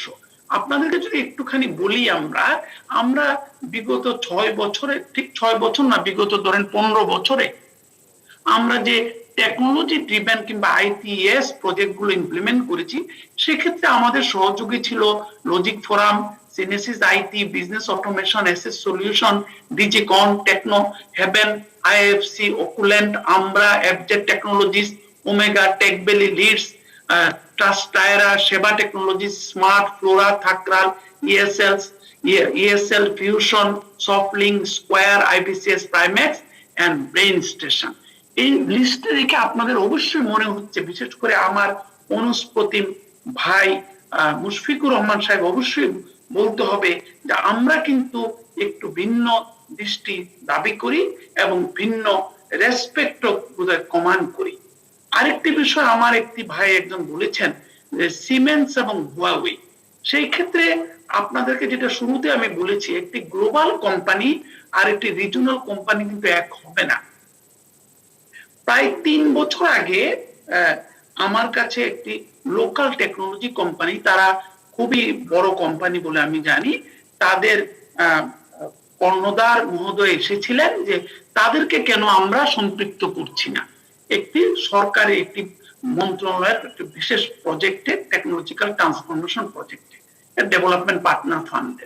তখন আমি বললাম অবশ্যই আমরা আপনাকে নিতে চাই, কিন্তু আপনার ক্রেডেনশিয়াল জমা দিন। উনি আমাকে করলেন কি, ওই মন্ত্রণালয়ের মন্ত্রী মহোদয়ের সাথে একটি ডিনারের আয়োজন করে আমাকে আহ্বান করলেন যে আপনার সকল সমস্যার সমাধান করে দিব, মন্ত্রীর সাথে আপনি ডিনারে যোগ দিন। আমি ওনাকে ছোট্ট করে একটা মেসেজ পাঠালাম হোয়াটসঅ্যাপে যে আমি যদি ওই মন্ত্রী মহোদয়ের সাথে ডিনারে যাই, এই প্রজেক্ট যেহেতু আমরা ইমপ্লিমেন্ট করছি, ফরেন করাপ্ট প্র্যাকটিস অ্যাক্ট বলতে একটি অ্যাক্ট রয়েছে, এখানে মাননীয় প্রধান অতিথি এবং সরকারি কর্মকর্তারা মহোদয়রা অবশ্যই জানেন, আমার গলা কেটে ফেলবে আমার পিডব্লিউসি নিয়োগ কিংবা আমাদের হেডকোয়ার্টার। সো এই যে বিষয়গুলো, global company, regional company, local কোম্পানির আমি কাউকে ছোট করতে চাই না, হেয় প্রতিপন্ন করতে চাই না, কিন্তু আমাদের কিন্তু গ্লোবাল স্ট্যান্ডার্ড রেপুটেশন। আপনারা যাই বলুন না কেন, কোন কোম্পানি কি করছে, কে রাতে কাজ করবে দিনে কাজ করবে, আমরা কিন্তু 172 বছরে যে রেপুটেশন বিল্ড আপ করেছি, আমি একটি দেশে 1 million, 2 million, 5 million, 50 million dollar revenue করার জন্য সেই রেপুটেশনকে আমি ডেন্টেড করতে পারবো না। সুতরাং এটা আমাকে কেউ অ্যালাউ করে নাই।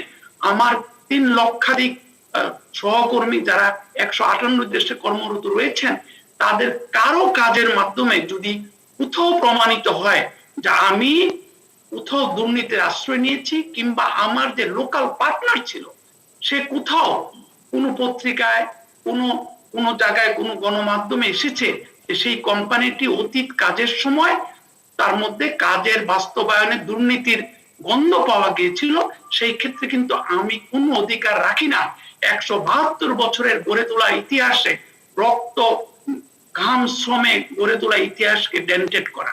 সেই ক্ষেত্রে আমি 50 মিলিয়নের ডলারের ব্যবসাও বাংলাদেশে করতে চাই না, এবং I am as proud as that in saying so, because I represent the legacy where I do maintain the tremendous commitment towards harnessing local talent, encouraging technology transfer, encouraging success transfer.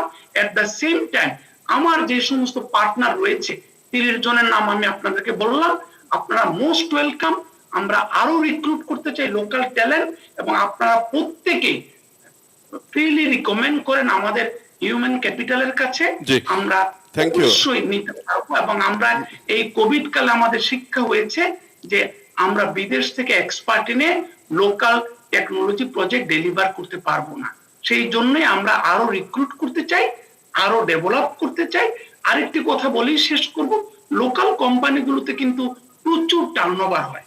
Local কোম্পানিগুলো যদি brand না হতে পারে, তাহলে কিন্তু তাদের কাছ থেকে লোকেরা জিনিস কিনবে না।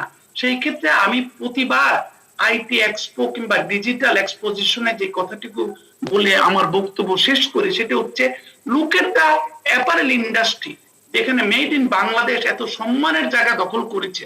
সেই জায়গাটুকু যদি আমরা দখল করতে চাই, অ্যাপারেল ইন্ডাস্ট্রি জিএসপি সুবিধার জন্য কিংবা নর্থ আমেরিকান মার্কেটে ঢোকার জন্য যেই ধরনের কমপ্লায়েন্স করে থাকে, আমাদের আইটি ইন্ডাস্ট্রি যদি সেই ধরনের কমপ্লায়েন্স করে, অবশ্যই তাদের ভবিষ্যৎ অনেক অনেক ভালো হবে।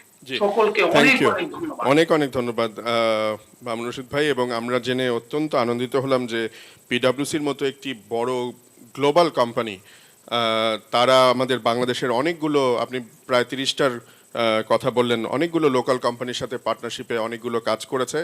আমরা আশা করব যে এই ধরনের কোলাবোরেশন চালু থাকবে, এবং আজকের সেমিনারের এটাই আসলে আমাদের বলার উদ্দেশ্য যে ঠিক আপনারা যেভাবে করছেন, আপনারা হয়তো মানে বাইরে থেকে হয়তো কনসালটেন্ট নিয়ে আসছেন, বাইরে থেকে হয়তো কিছু টিম নিয়ে আসছেন, কিন্তু একই সাথে লোকাল কোম্পানিগুলোকেও আপনারা সেখানে সম্পৃক্ত করছেন। আমাদের ঠিক একই বলার এই উদ্দেশ্য ইন্ডাস্ট্রির পক্ষ থেকে, যে বাইরে থেকে আমরা শিখতে চাই, বাইরের বেস্ট প্র্যাকটিসেসগুলো আমরা শিখতে চাই, বাইরের টেকনোলজিগুলো আমরা জানতে চাই, নলেজগুলো আমরা ট্রান্সফার করতে চাই, কিন্তু একই সাথে যদি আমাদের লোকাল কোম্পানিগুলোকে আরও বেশি করে আমরা সম্পৃক্ত করতে পারি, তাহলেই এই ট্রান্সফারটা অনেক বেশি সাকসেসফুল হবে। সো আপনাকে আবারও অনেক অনেক ধন্যবাদ এই ধরনের অ্যাপ্রোচ নেওয়ার জন্য one of the big four পিডব্লিউসির পক্ষ থেকে।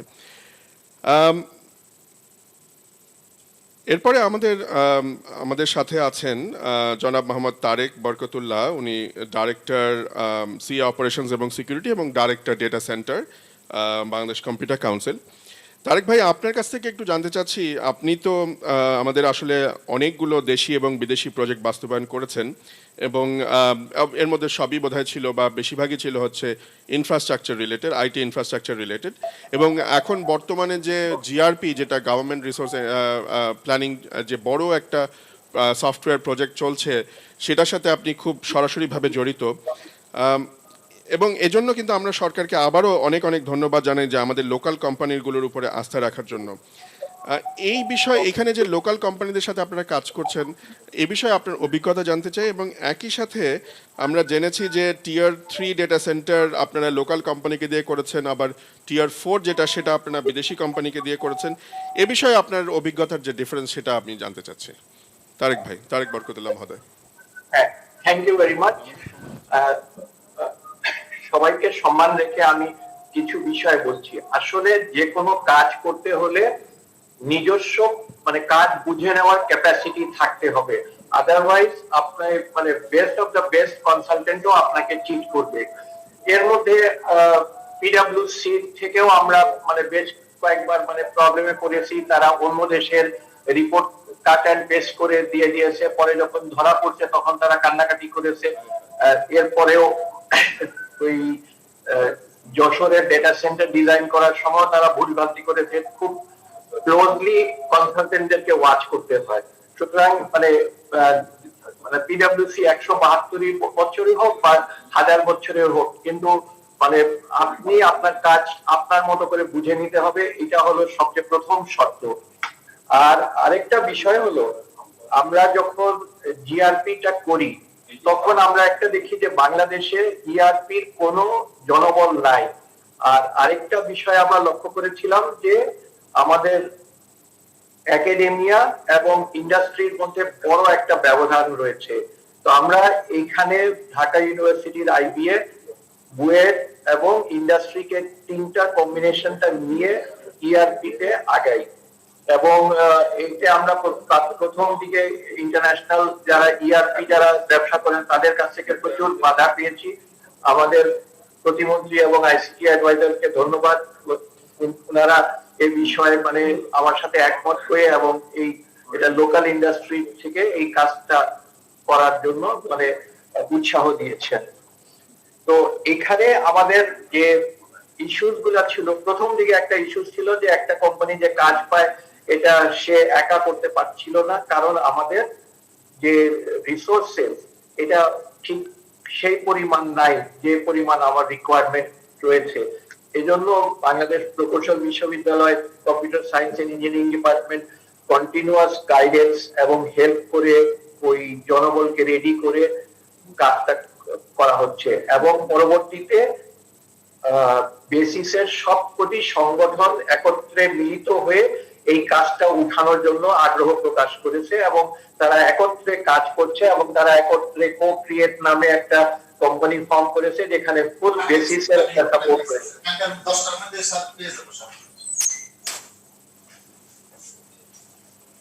হ্যালো, হ্যাঁ, তো এই জায়গায় যে জিআরপির যে প্রবলেম যেটা ছিল সেটা অনেকাংশে দূর হয়েছে। আর এর আগে যে বক্তা যেটা বলছিলেন যে বিদেশি ইআরপি আনলে লোকাল কাস্টমাইজেশন করা যায় না, প্রতিটা চেঞ্জের জন্য মানে টাকা লাগে। যেহেতু কাস্টমাইজেশন বাইরের ইআরপি তে আর আমাদের বিজনেস রুলস এক না, আমি বিশেষ করে বলবো যে আমাদের যে ধরেন আজকে ট্যাক্স হলো 10 টাকা, পরের দিন যদি 20 টাকা ট্যাক্স হয় তাহলে কিন্তু স্যাপ যেটা ইমপ্লিমেন্ট করা আছে বিজনেস রুলস এর সাথে আলাদা করা নাই, কোন স্যাপের মধ্যে কোডিং করতে হয়, যার কারণে কস্ট অনেক বেশি। তো আমাদের লোকাল যে জিআরপি হয়েছে সেখানে বিজনেস রুলস গুলি আমাদের মতো করে আলাদা করা আছে, যখন যেটা চেঞ্জ হবে যেদিন থেকে চেঞ্জ হবে ওগুলি ইমপ্লিমেন্ট করা সম্ভব। এটা একদিক দিয়ে গেল। আরেকটা যে মানে আমাদের কিছু গুণগত মান ইমপ্রুভ করতে হবে। এই যে সফটওয়্যার যেটা সাপ্লাই হলো ডেভেলপ হলো, পরবর্তীতে যে মেইনটেনেন্স এটার জন্য যে অ্যানুয়াল মেইনটেনেন্স কন্ট্রাক্ট করতে হবে, এই জায়গাটাতে সিপিটিউর কিছু কাজ করা দরকার আছে এবং এই বিষয়টা ওই পাবলিক প্রকিউরমেন্ট রুলস এর অন্তর্ভুক্ত প্রয়োজন।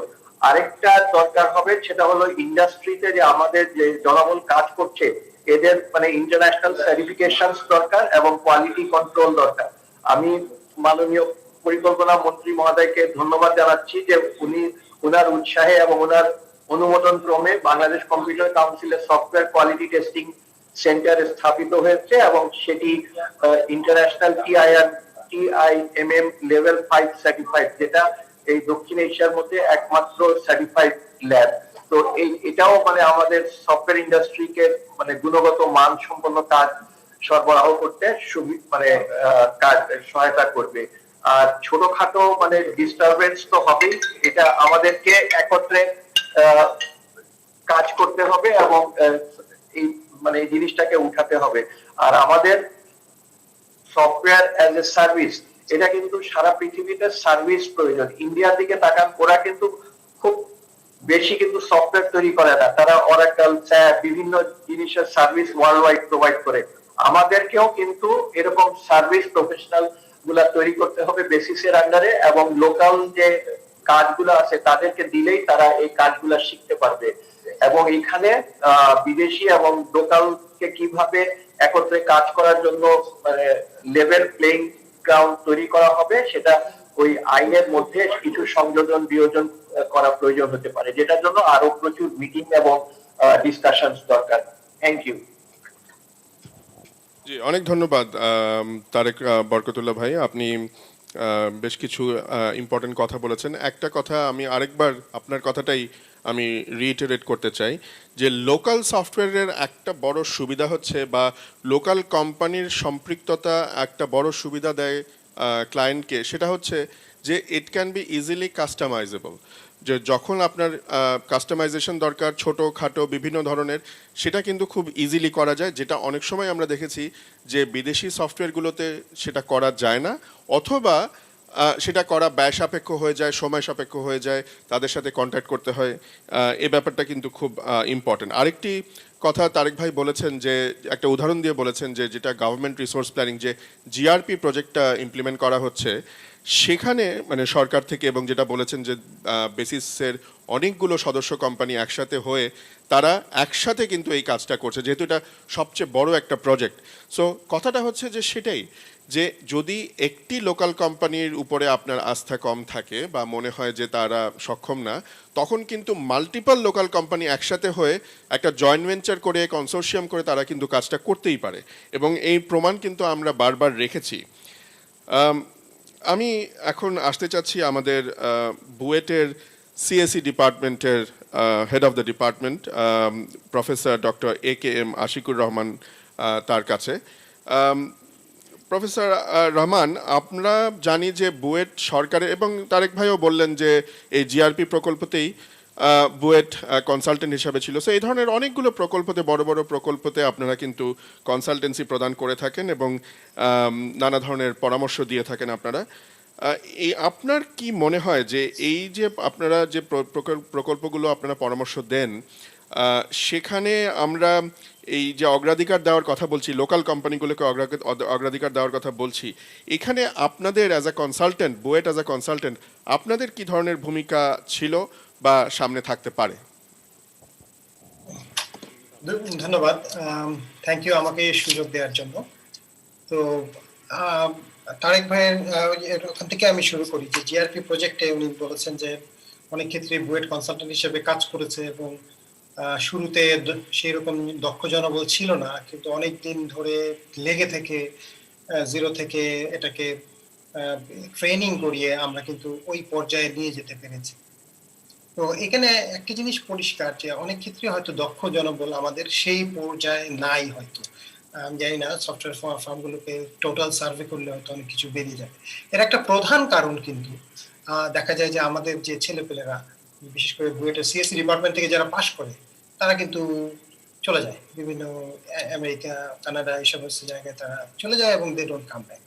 Y is that? কারণ আসলে তারা দেশীয় লোকাল মার্কেটে অপরচুনিটি দেখতে পাচ্ছে না, কারণ আসলে দেশীয় সেই সিরিয়াস সফটওয়্যার, চ্যালেঞ্জিং সফটওয়্যার, এইরকম জিনিসগুলো, সেই যে লার্জ স্কেল এরকম একটা সফটওয়্যারে সে প্রজেক্ট লিডার হিসেবে কাজ করবে, সে কন্ট্রিবিউট করবে, সেই স্কোপটা যখন সে দেখে না, সেখানে গেলে দেখতে পাচ্ছি যে গুগলে সে কাজ করতে পারে বা অন্য জায়গায়ও কাজ করতে পারে এবং অনেক কন্ট্রিবিউশন আছে, তো তখনই কিন্তু আর ফিরে আসার ব্যাপারটা থাকে না।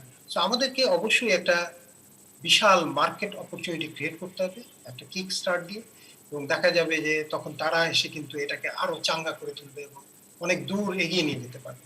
So this is number one, because this is very important, কারণ আসলে লোকাল সফটওয়্যার কোম্পানিগুলোর উপরে যে কনফিডেন্স, সেটা গ্রো না করলে ম্যানেজমেন্ট কিন্তু সবসময় ইন্টারন্যাশনাল কোম্পানিগুলোকে কেন প্রেফার করে, বিকজ দে ফিল কমফোর্টেবল, রাত্রে আরামে ঘুমাতে চায়।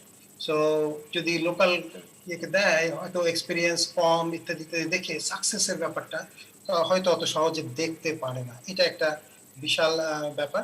তারপর আরেকটা বিষয় যে জিআরপি প্রজেক্টে আপনারা দেখেছেন, শুনেছেন যে কতগুলো কোম্পানি জয়েন্ট ভেঞ্চারে এক হয়েছে, আলটিমেটলি কাজ করেছে। সো এটা একটা কাজ পাওয়ার পরে তারা কিন্তু এক হলো, কিন্তু অনেক ক্ষেত্রেই আমার মতে লোকাল কোম্পানিগুলো কিন্তু এখনো কাজ ছাড়াই এক হয়ে যেতে পারে। কিভাবে সেটা আমি বলছি যে আমরা ব্যাংকিং সেক্টরে অনেক কাজ করেছি এবং ব্যাংকিং সফটওয়্যার গুলো দেখেছি, T24, তারপরে আরো অনেক সফটওয়্যার গুলো আছে, সবগুলো কিন্তু বাইরে থেকে আনা এবং হিউজ টাকা সেখানে কিন্তু চলে যাচ্ছে। কিন্তু এই লোকাল ইন্ডাস্ট্রি গুলো যদি একটা large scale banking software already তৈরি করা শুরু করে এবং একটা পর্যায়ে নিয়ে যাওয়ার পরে তারা যদি ব্যাংকগুলোকে এটা ডেমো করে, ইভেন গভর্নমেন্ট পর্যায়ে সহায়তাও চায়, সেই ক্ষেত্রে কিন্তু দেখা যাবে যে ব্যাংকগুলো কিন্তু এই সফটওয়্যার গুলো তখন তারা ইউজ করা শুরু করবে এবং অটোমেটিক্যালি সেই যে রিটার্ন অফ ইনভেস্টমেন্ট, তারা যে সব কতগুলো কোম্পানি এক হয়ে কাজ করবে, তখন কিন্তু একটা ইনভেস্টমেন্টের ব্যাপার আছে, তখন কিন্তু দ্রুত চলে আসবে এবং একটা বিরাট মার্কেট কিন্তু এখানে আমাদের প্রায় 70-70টার উপরে ব্যাংক আছে। সো সেই ক্ষেত্রে কিন্তু একটা বিশাল ভূমিকা রাখবে। তো এখন বর্তমান যে অবস্থা তাতে আমি সাজেস্ট করবো যে একটা ব্লেন্ডেড এনভায়রনমেন্ট দরকার এবং অ্যাজ এ কনসালটেন্ট আমরা কিন্তু এই দুটোর মধ্যে একটা ব্রিজ তৈরি করে দিতে পারি। দেখা যায় যে একটা ল্যাঙ্গুয়েজ প্রবলেম বা ইত্যাদি ইত্যাদি, তখন লোকাল কোম্পানি এঙ্গেজড হলো এবং লোকাল কোম্পানির সাথে অনেক ক্ষেত্রে ইন্টারন্যাশনাল কোম্পানি অনেক সময় কিছুটা বিরোধিতা থাকে, we can be the middle man, আমরা অ্যাজ এ কনসালটেন্ট আমরা মাঝখানে থেকে কিন্তু হয়তো সমন্বয় করতে পারি।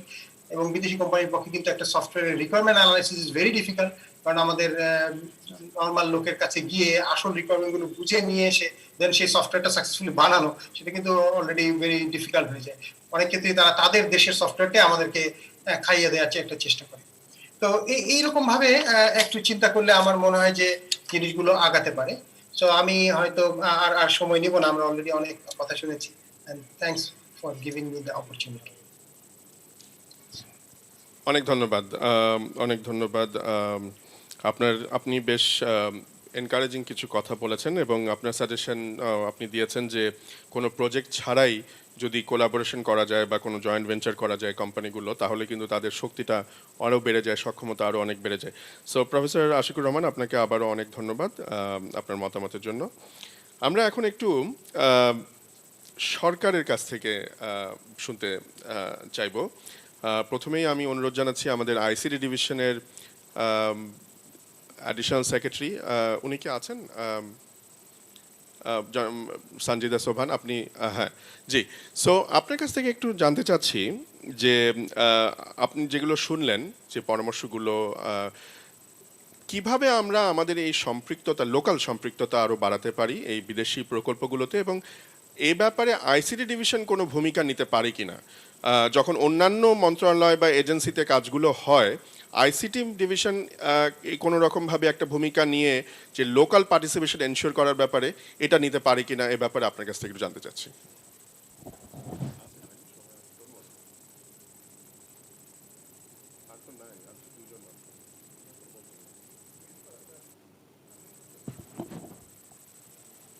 আপনার মাইকটা বোধহয় মিউট করা আছে, মাইক্রোফোনটা।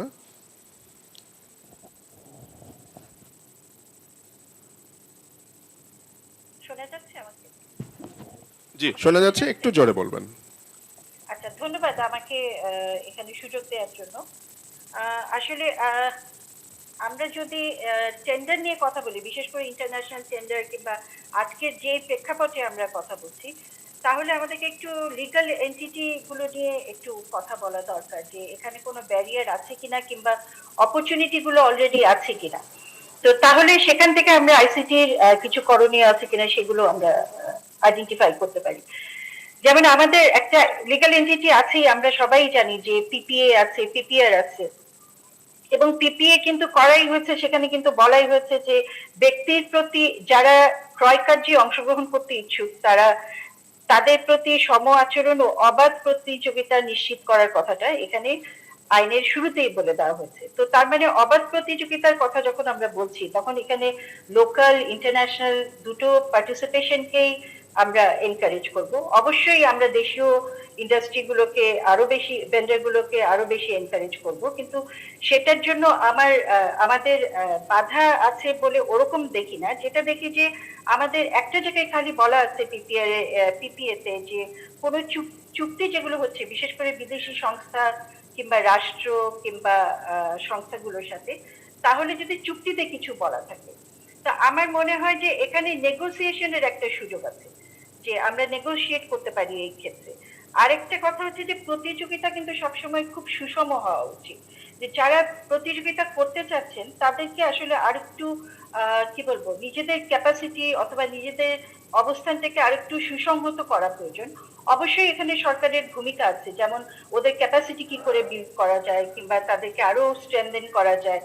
এবং আমাদের যে ডেটা প্রোটেকশনের কথাটা আপনি বললেন, আমি মনে করি এটা একটা খুব ইম্পর্টেন্ট একটা বিষয়। এবং এই ডেটা প্রোটেকশনটাও তারা কিভাবে আমাদেরকে সেল করতে পারে, এই আইডিয়াটা আমাদের কাছে সেল করতে পারে, সেটা একটা বড় বিষয়। আর আমার কাছে মনে হয় এই পর্যন্ত আরেকটা যেটা বলছিলাম যে পার্টিসিপেশনের জন্য ওদেরকে মানে যারা এখানে আছেন অবশ্যই এই শিল্পগুলোকে আমরা এই জন্যই দিব যে এটার সাথে এমপ্লয়মেন্টের একটা বিশেষ সম্পর্ক আছে। তো আমরা অবশ্যই এমপ্লয়মেন্টটাকে জোর দিচ্ছি আইসিটি ডিভিশন থেকে, কারণ এখানে আমাদের জাতীয় প্রবৃদ্ধির একটা ইতিবাচক একটা ভূমিকা আছে, আমাদের দারিদ্র্য হ্রাস হওয়ার একটা ভূমিকা আছে। যত বেশি আমাদের মানে দেশের ভেতরেই সম্পদ যত বেশি হবে, ততই আমাদের জন্য ইতিবাচক একটা ভূমিকা নিয়ে আসবে। তো আমি মনে করি এখানে তেমন কোনো নাই, তবে আইসিটির সিপিটিউ মহাপরিচালক মহোদয় আছেন এখানে, উনি আরো ভালো বলতে পারবেন। আপনারা যেটা বলছিলেন যে একটা বিষয় যে আন্তর্জাতিক টেন্ডারে অংশগ্রহণকারী যারা আছেন তাদেরকে আমরা কিছুদিনের জন্য বাইরে রাখতে পারি কিনা। আমি একটু অন্যভাবে বলবো যে যারা দেশীয় সংস্থা আছেন তাদেরকে আমরা কিভাবে অন্তর্ভুক্ত করতে পারি, যে একটা সময়ের একটা দিয়ে যে এতদিন পর্যন্ত আমরা তাদেরকে কিভাবে ডেভেলপ করতে পারি, তাদেরকে অংশগ্রহণে আমরা তাদেরকে সুবিধাগুলো দিতে পারি একটা সময় ধরে দিয়ে। এবং সেই সময়ে আমি আশা করি যে তারা যেহেতু ভালোই করবেন, আমরা তখন ওই টাইম বারটা হয়তো তুলে দিতে পারি। এটাই আমার কাছে মনে হচ্ছে যে এটাই আমার বলা। Thank you. অনেক ধন্যবাদ। একটা কনফিউশন আমি শুধু দূর করতে চাই। আমরা কিন্তু ইন্ডাস্ট্রির পক্ষ থেকে কখনোই বিদেশি কোম্পানিকে কাজ দেওয়া যাবে না এটা কিন্তু কখনোই আমরা বলিনি। আমরা সবসময় বলে আসছি যে যেই কাজগুলো, যেই প্রকল্পগুলো বাস্তবায়ন করার মতো সক্ষমতা দেশি কোম্পানিগুলো রয়েছে সেখানে দেশি কোম্পানিকে অগ্রাধিকার দিতে হবে, 1 নম্বর। 2 নম্বর হচ্ছে যেগুলোতে নেই আমাদের সক্ষমতা সেগুলোতে আমরা অবশ্যই বিদেশিদের কাছ থেকে সাহায্য নিব, তাদেরকে আমরা কাজ দেব, কিন্তু সেখানে আমাদের লোকাল ভ্যালু এডিশনটা আমরা এনশিওর করতে চাচ্ছি, সো দ্যাট সেই টেকনোলজি ট্রান্সফার এবং নলেজ ট্রান্সফারটা যাতে আমাদের হয়ে যায়। তাহলে আমরা দেখেছি, ইন্ডিয়াতে দেখেছি, আমরা মায়ানমারে দেখেছি, আমরা ভিয়েতনামে দেখেছি, তারা কিন্তু সবসময় এই নলেজ ট্রান্সফারের দিকে মানে মনোযোগী হয়েছে এবং সে কারণে কিন্তু তাদের এখনকার কোম্পানিগুলো কিন্তু অনেক বড় জায়ান্টে পরিণত হয়েছে, বিকজ তাদের অনেক বড় বড় প্রজেক্ট করার অভিজ্ঞতা হয়ে গেছে। আমাদের সাথে সিপিটিউ ডিজি মহোদয় রয়েছেন, মোহাম্মদ সোহেলুর রহমান চৌধুরী। ডিজি মহোদয়, আপনার কাছ থেকে জানতে চাচ্ছি যে বর্তমানে যে আমাদের পিপিআর বা আরএফপির যে টেমপ্লেট রয়েছে সেখানে দেশীয় প্রতিষ্ঠানসমূহকে সম্পৃক্ত করার ক্ষেত্রে কি কোনো বাধা রয়েছে, প্রতিবন্ধকতা রয়েছে? আর যদি না থাকে, কিভাবে সরকারি প্রতিষ্ঠান তা ব্যবহার করে মানে করতে পারে সে বিষয়ে আপনার মতামত জানতে চাই, এবং যদি কোনো প্রতিবন্ধকতা থেকে থাকে সেটাকে কিভাবে দূর করা যায়? জনাব সোহেলুর রহমান। ধন্যবাদ। আমি আসলে আইনের অবস্থান থেকে কথাগুলো বলবো। আমাদের আলোচনাটা একটু ভালো হতো যদি আমরা এটাকে গুছিয়ে নেই একটু, যে আমরা আইটি গুডস আছে এবং আইটি সার্ভিস আছে। তো আইটি গুডস প্রকিউরমেন্টের পদ্ধতিটা আলাদা এবং আইটি সার্ভিস যদি হয় তার পদ্ধতিটা আলাদা। তো যেটাই আমরা আসলে এখানে মানে অনেকটা সার্ভিস বা সলিউশন নিয়ে আমরা আসলে কথা বলছি আজকে। আর আরেকটি বিষয় ন্যাশনাল এবং ইন্টারন্যাশনাল পার্টিসিপেশনের বিষয় আছে, সেটি একটি বিষয়। আরেকটি বিষয় আছে, আমি মনে করি যে এই অর্থায়নটা কার, বাংলাদেশ সরকারের অর্থায়ন নাকি আমাদের ডেভেলপমেন্ট পার্টনারের অর্থায়ন। তো এই বিষয়গুলো মাথায় রেখে আমি কথা বলছি। যেমন আমাদের যদি বাংলাদেশ সরকারের অর্থায়নে আমরা প্রকিউরমেন্ট করি, সেটা আইটি সার্ভিসই হোক আর আইটি গুডস হোক, আমাদের আইনে সুস্পষ্টভাবে বলা আছে যে ন্যাশনাল টেন্ডারিংটা অগ্রে বিবেচ্য হবে।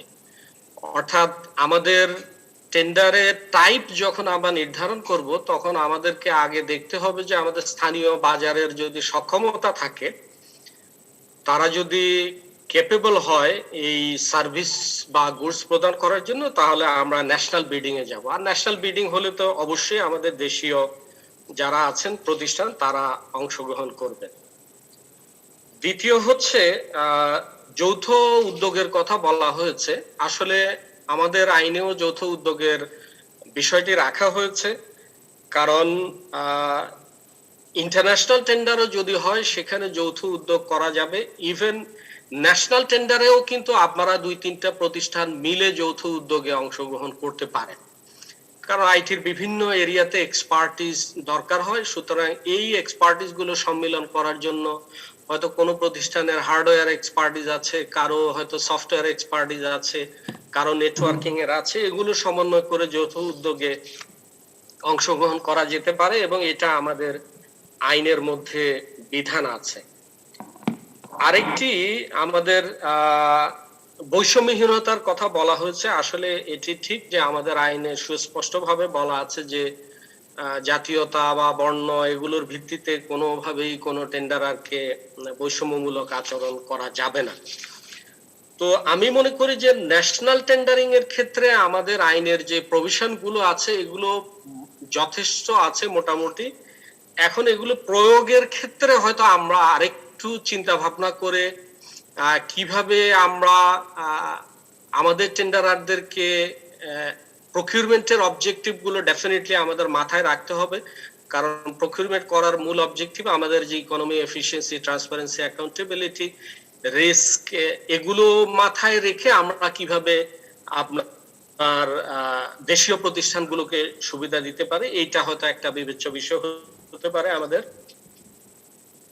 আন্তর্জাতিক প্রকিউরমেন্টের ক্ষেত্রে যেটি হয় সেটি আমরা যখন ডেভেলপমেন্ট পার্টনারদের সাথে আলোচনাটা শুরু করি, আমি মনে করি যে ওই জায়গাটা থেকেই এটাকে অ্যাড্রেস করতে হবে, কারণ ডিপিপি প্রণয়ন হয়ে পরিকল্পনা কমিশনে আসলে সেই স্টেজে কিন্তু এটা একটু ডিফিকাল্ট হয়ে যায়। আমরা যদি যখনই আলোচনাটা শুরু হয় এবং আমরা যদি তাদেরকে বুঝাতে সক্ষম হই যে না এই কাজটার জন্য আমাদের যথেষ্ট যোগ্যতা আছে, আমাদের দেশীয় প্রতিষ্ঠান আছে, সুতরাং এটা আমরা ইন্টারন্যাশনাল টেন্ডারিং না করেও ন্যাশনাল টেন্ডারিং আমরা করতে চাই, এবং এটি আমার বিশ্বাস যে আমরা যদি তাদেরকে বুঝাতে সক্ষম হই তারা গ্রহণ করবে। আমার এক্সপেরিয়েন্স থেকে আমি বলতে পারি আর কি। ইন্টারন্যাশনাল টেন্ডার নিয়ে আরো কয়েকটা বিষয় আছে, সেখানে যেমন দেশীয় আমাদের প্রতিষ্ঠানগুলো কিন্তু ইন্টারন্যাশনাল টেন্ডারে অংশগ্রহণ করতে পারে। সেটি একটা হতে পারে জয়েন্ট ভেঞ্চারে যদি আপনারা অংশগ্রহণ করেন, সেটার একটা সুযোগ আছে। যেমন আমাদের এই সিপিটিউতেই যারা কাজ করছে, আমাদের দেশীয় 2টি প্রতিষ্ঠান কাজ করছে ইন্টারন্যাশনাল কনসালটেন্টের সাথে। আরেকটি হতে পারে আপনারা সাব কনসালটেন্ট হিসেবেও আসতে পারেন। তো যেভাবেই হোক আমাদের আইনের মধ্যে বা ইভেন আন্তর্জাতিক আইনেও এই বিধানটা রয়ে গেছে, আমরা যে কোনো ডেভেলপমেন্ট পার্টনারের ফান্ডে কাজ করি না কেন তাদের ডকুমেন্টেও এই যৌথ উদ্যোগ এবং সাব কন্ট্রাক্টিং এর প্রভিশন আছে, এটা আমরা সুযোগটা দিতে পারি। এছাড়াও ইন্টারন্যাশনাল প্রকিউরমেন্টে আমাদের ডকুমেন্টের মধ্যে কতগুলো বিধান আছে, যেমন আমরা যখন ডেভেলপমেন্ট পার্টনারের ফান্ডে কাজ করি তখন আমরা সাধারণত তাদের ডকুমেন্টটা ইউজ করি। এটা ডিপেন্ড করবে আসলে থ্রেশহোল্ডের উপর। একটা সার্টেন থ্রেশহোল্ড পর্যন্ত তারা অ্যালাউ করে ন্যাশনাল নিয়ম কানুনের জন্য, আর একটা সার্টেন থ্রেশহোল্ড ক্রস করে গেলে সেখানে ইন্টারন্যাশনাল ডকুমেন্ট আমরা ইউজ করি। সেই ইন্টারন্যাশনাল ডকুমেন্টেও কিন্তু আমাদের একটা নাম্বার থাকে, যে নাম্বারের উপর ভিত্তি করে আমরা বিশেষ করে টেকনিক্যাল ইভ্যালুয়েশনটা যখন করি আমরা, তখন কিন্তু ন্যাশনাল পার্টিসিপেশনের জন্য আমরা একটা নাম্বার রাখি, এটা আছে। এটাও একটা সুযোগ আছে আমাদের দেশীয়দের অন্তর্ভুক্ত করার জন্য, কারণ ইন্টারন্যাশনাল পার্টনার যত বেশি ন্যাশনাল পার্টিসিপেশন দিবে তত তার ওই জায়গাটা নাম্বারটা বেশি পাবে। আরেকটি ন্যাশনাল নলেজ ট্রান্সফারের বিষয়টা এসছে, আসলে এটা খুবই ইম্পর্টেন্ট। আমাদের যদি আপনারা জয়েন্ট ভেঞ্চার বা সাব কনসালটেন্সিতে আসেন বা ইভেন কি এক্সপার্ট গুলোর মধ্যে যদি আমরা দেশীয় এক্সপার্টদের মধ্য থেকে আমরা দিতে পারি, তাহলে নলেজ ট্রান্সফারটা সহজ হবে আমাদের জন্য। তো এই বিষয়গুলো আমাদের আইনের মধ্যে আছে। প্রকিউরমেন্টে কিভাবে আমরা দেশীয় প্রতিষ্ঠানকে অংশগ্রহণে করতে পারি। এখন প্রশ্নটা এসছে যে যেমন আমরা যখন এক্সপেরিয়েন্স ক্রাইটেরিয়া গুলো ঠিক করি, এগুলো তো প্রত্যেকটা প্রকিউরিং এন্টিটি ঠিক করে, তাহলে ওনারা যদি ক্রাইটেরিয়া গুলো খুবই স্ট্রিনজেন্ট না দেয় তাহলে আমার মনে হয় যে এই সুযোগটা বৃদ্ধি পাবে আর কি। যে আর আরেকটি বিষয় আমাদের এসছে যে এএমসির বিষয়টা, আমি মনে করি এটা আমার সাথে আরো বেশ কয়েকটি প্রতিষ্ঠান যোগাযোগ করেছেন। এএমসির বিষয়টা যে সমস্যাটা হয় সেটা হলো আমাদের এই প্রকিউরমেন্ট গুলো মেইনলি হয় দেখবেন আপনারা আমাদের প্রজেক্টের অধীনে, ফলে প্রজেক্টের একটা নির্দিষ্ট মেয়াদ থাকে 5 বছর বা এক্সটেনশন করে আরো 2 বছর। আমরা যেটা ভুল করি প্রকিউরিং এন্টিটি গুলো, সেটা হচ্ছে যে আমরা সিস্টেমটা ডেভেলপ করি ওই প্রজেক্ট পিরিয়ডের মধ্যে, কিন্তু প্রজেক্টের পরে যে এই সিস্টেমটা রান করাতে হবে এইটার জন্য তো প্রজেক্টের প্রভিশন রাখা সম্ভব না। কিন্তু আমরা যদি আমাদের রেভিনিউ বাজেটের মধ্যে অ্যানুয়ালি এইটার জন্য একটা প্রভিশন রাখি, আমরা যখন বাজেট প্রিপেয়ার করি, তাহলে আমার মনে হয় যে আমরা এএমসির এই প্রবলেমটা সলভ করতে পারবো। যেমন আমাদের সিপিটিউতে আমরা যে সিস্টেম ডেভেলপ করছি সেখানে আমরা হয়তো সিস্টেম ডেভেলপ করতে 2 বছর লাগবে আর প্রজেক্ট পিরিয়ড 5 বছর, তাহলে আমরা আরো 3 বছর কিন্তু এএমসি নিচ্ছি। এবং এই এএমসি নেওয়ার উদ্দেশ্য হচ্ছে যে এর মধ্যে আমাদের যে লোকাল যারা সাব কনসালটেন্ট অথবা জয়েন্ট ভেঞ্চার পার্টনার আছে তাদের ক্যাপাসিটি ডেভেলপ করা, অ্যাজ ওয়েল অ্যাজ আমাদের যে সিপিটিউর যে টেকনিক্যাল টিম আছে তাদের ক্যাপাসিটি ডেভেলপ করা। সো এএমসির জন্য আমরা এখন বিভিন্ন জায়গায় যেটা অ্যাডভোকেসি করছি, বিভিন্ন প্রকিউরিং এন্টিটি গুলোকে আমরা অ্যাডভাইস দিচ্ছি যে আপনারা অনুগ্রহ করে প্রজেক্ট পিরিয়ডে সিস্টেমটা ডেভেলপ করে এটা বন্ধ করে দিলে তো আর এটা থেকে আমরা কোনো আউটপুট পাবো না বা এটা থেকে আমরা আর কোনো সার্ভিস পাবো না। তাহলে এই সিস্টেমটা তো রান করাতে হবে আমাদের আগামী 5 বছর 7 বছর যে পিরিয়ড লাইফ থাকে। তো সেই কারণে আমরা বলছি যে এএমসি করার জন্য আপনারা রেভিনিউ বাজেটে আমাদের অর্থের প্রভিশন রাখেন, তাহলে কিন্তু আমরা ইজিলি এএমসি করতে পারবো। তো ধন্যবাদ, আমি এখানে থামতে চাই, এর পরেও যদি আরো কোনো প্রশ্ন আসে আমরা উত্তর দেব। থ্যাংক ইউ সবাইকে, আসসালামু আলাইকুম। অনেক অনেক ধন্যবাদ সোহেল ভাই, আপনি এএমসির কথাটা তুলেছেন, ভেরি ভেরি ইম্পর্টেন্ট। এবং একই সাথে এই সমস্যা সমাধানের জন্য আমরা ইন্ডাস্ট্রি থেকে বারবারই ম্যানেজ সার্ভিসেসের কথা বলে এসেছি, যেটা আসলে একটা জাস্ট একটা রিকারিং একটা এক্সপেন্স সরকারের জন্য, কোনো ওয়ান টাইম এক্সপেন্ডিচার না। সো এনিওয়ে এই বিষয় নিয়ে আমরা হয়তো অন্য কোনো সময় আলোচনা করব। আজকের বিষয়টি আমরা আবারও যেটা বলছিলাম যে আমাদের লোকাল কোম্পানির value addition in government projects, যেখানে আমরা বিদেশি কোম্পানিদের সাহায্যে ইমপ্লিমেন্ট করতে যাচ্ছি সেই প্রজেক্টগুলো। সো আমরা সবার কাছ থেকেই শুনেছি, আমরা মাননীয় মন্ত্রী মহোদয় মন দিয়ে আমাদের সবার কথা শুনেছেন, আপনাদের সবার পরামর্শ শুনেছেন। আমরা মাননীয় মন্ত্রী মহোদয়ের কাছে একটু পরেই যাচ্ছি, তার আগে আমি জাস্ট কয়েক মিনিট সময় নিতে চাই। আমাদের এখানে যারা বক্তা আছেন তাদের মধ্যে থেকে কেউ কি কিছু বলতে চান, কোনো মন্তব্য করতে চান? জাস্ট 1 মিনিট হয়তো করে যদি করতে চান তাহলে 1 মিনিট হয়তো সময় দেওয়া যেতে পারে। ভাই আমি বলবো কিছু? জি, আধা মিনিট নিব। জি জি জি শিওর, বলেন। আমার জিনিসটা হলো বিদেশি কোম্পানি অবশ্যই আসবে, বিদেশি কোম্পানি আসবে না সেটা বলতে চাচ্ছি না, কিন্তু বিদেশি কোম্পানি যদি আসে তাকে আসতে হবে উইথ সাম ভ্যালু এডিশন। সে শুধুমাত্র ব্রোকারি করে টাকা নিয়ে যাবে, তার সরকার আমাকে কিছু টাকা দেয় বা তার 2টা দেশে কাজ করার অভিজ্ঞতা আছে সেই জন্য, সেটা হওয়া উচিত না। এটাই হলো আমার বক্তব্য। থ্যাংক ইউ আমাকে। জি থ্যাংক ইউ। ওকে, আর যদি আর কারো বক্তব্য না থাকে, আমি এখন মাননীয় মন্ত্রী মহোদয়, আমাদের মাননীয় পরিকল্পনা মহোদয়, আজকের ওয়েবিনারের আমাদের প্রধান অতিথি, তার কাছ থেকে শুনতে চাচ্ছি। মাননীয় মন্ত্রী, আপনি আপনার সবার কথা শুনেছেন, কিনোট প্রেজেন্টেশনটা আমরা আপনার কাছে পাঠিয়ে দেব আপনার নলেজের জন্য, যেটা আপনি পরে হয়তো দেখতে পারবেন।